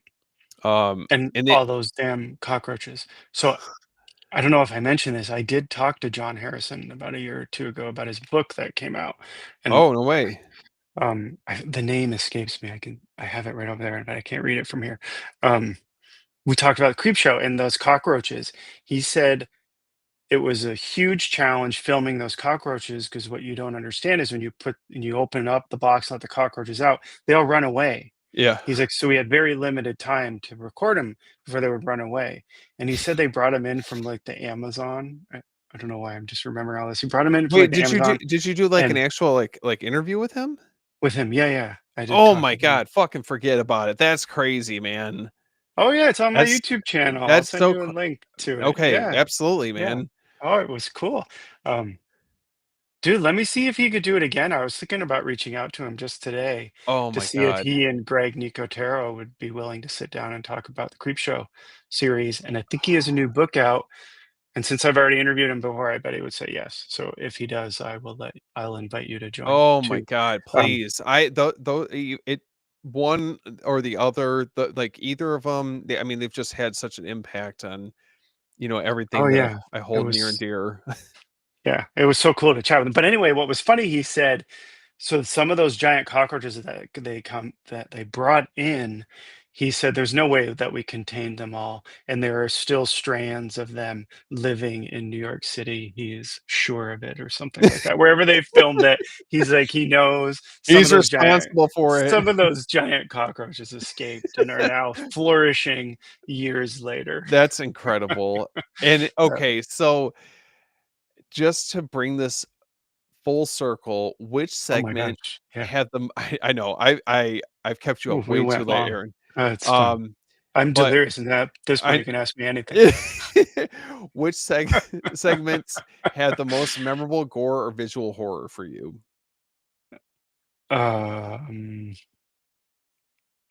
I guess I mean, I have to be fluffy. Going back to all the years that I've experienced this film in my life, I think it would have to be the crate segment. Excellent. I Well, mean, I don't know that this one's good too. But, I didn't get a chance to rewatch this one, but after talking about how much we love this movie, I think mm. it deserves a rewatch. Um, Well, let me ask you this: Creep Show yeah. One, Creep Show Two. What is your favorite segment if you had to pick from both films? Like, I don't know. I think I know what I would go with. What would you say? I like Father's Day. Mhm. I think Father's that Day, yeah. it's just it's because when you have the 2 movies, I know the TV series is kind of like its own thing, but when you Mhm, really stack everything up together, I mean, Father's Day is just it's just I don't know, it has everything that I'm looking for in a mhm. creep show segment. Yeah, it's so What about good. you? I'm kind of partial to the raft in the second one, like That is really good. where he's like, "I beat you," and you're like, "Nope," and then the no swimming sign. I actually did rewatch Creepshow 1 and Creepshow 2, 2 weeks ago. Um, my one complaint about the raft is there's that one scene when they wake up the next morning and it's the guy and the girl Mhm. left, and he like starts to undress her. Um, which when I was a kid, I was like, "Well, this is perfect." But watching it now as an adult, I was like, that doesn't make sense because 'cause they're, like, almost dying, and they've just woken up, they slept all night, they're just waking up. What would have been better, but less sexy, is if he went to the edge of the raft because he has to take a piss, and Yeah. then the blob gets her. It just seemed kinda sleazy that he, like, is taking her shirt up and playing with her breasts, and plus I watched it with my mother. So maybe that I was like, "Oh Oh, my gosh." yeah, My mother's like 82. I'm like, yeah. "Oh, this is awkward." Yeah, I was gonna say that I'm down for sleaze, If there's anyone that's down for So I sleazy probably movies, should have started with that. Go ahead. yeah, that's fair. Yeah, I guess considering the context. I was visiting. Oh man, that's fucking hilarious. Well, that is a wrap for tonight's journey into the shadows, but the echoes of these Awesome. tales will linger long after the screen goes dark. A huge thank you to my friend Aaron from A&B Horror Movies for stopping by After Hours Video and exploring the chilling anthologies, relentless killers, and supernatural terrors that haunt our favorite horror stories. Aaron, where can listeners find you? Do you have anything coming up or appearances you want to promote? Let's see. Well, Stephen, first of all, thank you for having me. This has Of been an course, absolute man. blast. I can't believe we talked for 3 hours. Um, I can't either. It was so much fun, and there's so many other anthologies we didn't even get to. I know. Gosh, let's see. Yeah, let's see. A and B Horror Movies. You can find me on YouTube. I just posted an interview with Marcel Walsh and Gigi Gustin talking about Brute 1976. So you can check that out there. Fantastic film. Actually, I loved the movie. It's like Texas Chainsaw Massacre meets The Hills Have Eyes meets like The Devil's Rejects. It's Oof. awesome, it's so good. Um, Gosh, what else have I done? I gotta You're a busy guy. uh, That's for I'm sure. drawing a blank. Yeah, I'm trying to put out 2 a week, so I've got a God couple bless. coming up next week. House of Abraham, I interviewed the director and the lead actor. There's another interview coming up next week for a movie called Slice, which is an anthology film Oh. about men who hold on, wait for this, about men who are forced to sell their manhood for fame or drugs. Uh, Mm. and it's pretty much, yeah, it's pretty shocking. Um, Wow. I'll leave it at that. And wait for this, it's called Slice. Wow. That's what I said. Yeah. Yeah. I've got a bunch of things coming up, man. A and B Yeah. horror I movies on listen. YouTube. Thank you. Thank you for having me Oh, on. of course, man. Of course. And you guys can find me at After Hours Video. I'm on Instagram, YouTube, TikTok, you name it. And I'm a co-host on Beyond the Blood podcast. You guys can check Mhm. that out wherever podcast platforms are streaming it. um, we actually had a episode that just went up. So this is our interview with Anthony Cousins, director of Frogman. Also got some other exciting stuff in Cool. the works, so keep an eye out for that. And this Halloween, so let Awesome. me get this queued up. Right. There we go. Okay. So this Halloween, dive into a terrifying horror movie marathon with Valoria Video. From classic slashers to chilling anthologies, there's something to haunt every horror fan's night. Stock up on screams, scares, and all things spooky. And don't forget to use code After Hours, hours abbreviated, 10 for 10% off your order. Get your collection before the night falls and make this Halloween unforgettable. Thanks for joining us tonight on After Dark, where we relive the movies that started it all. Until next time, keep your doors locked, your lights on, and your nightmares close. Halloween is never really over when you step into the shadows of After Hours Video. We'll catch you guys on the next one.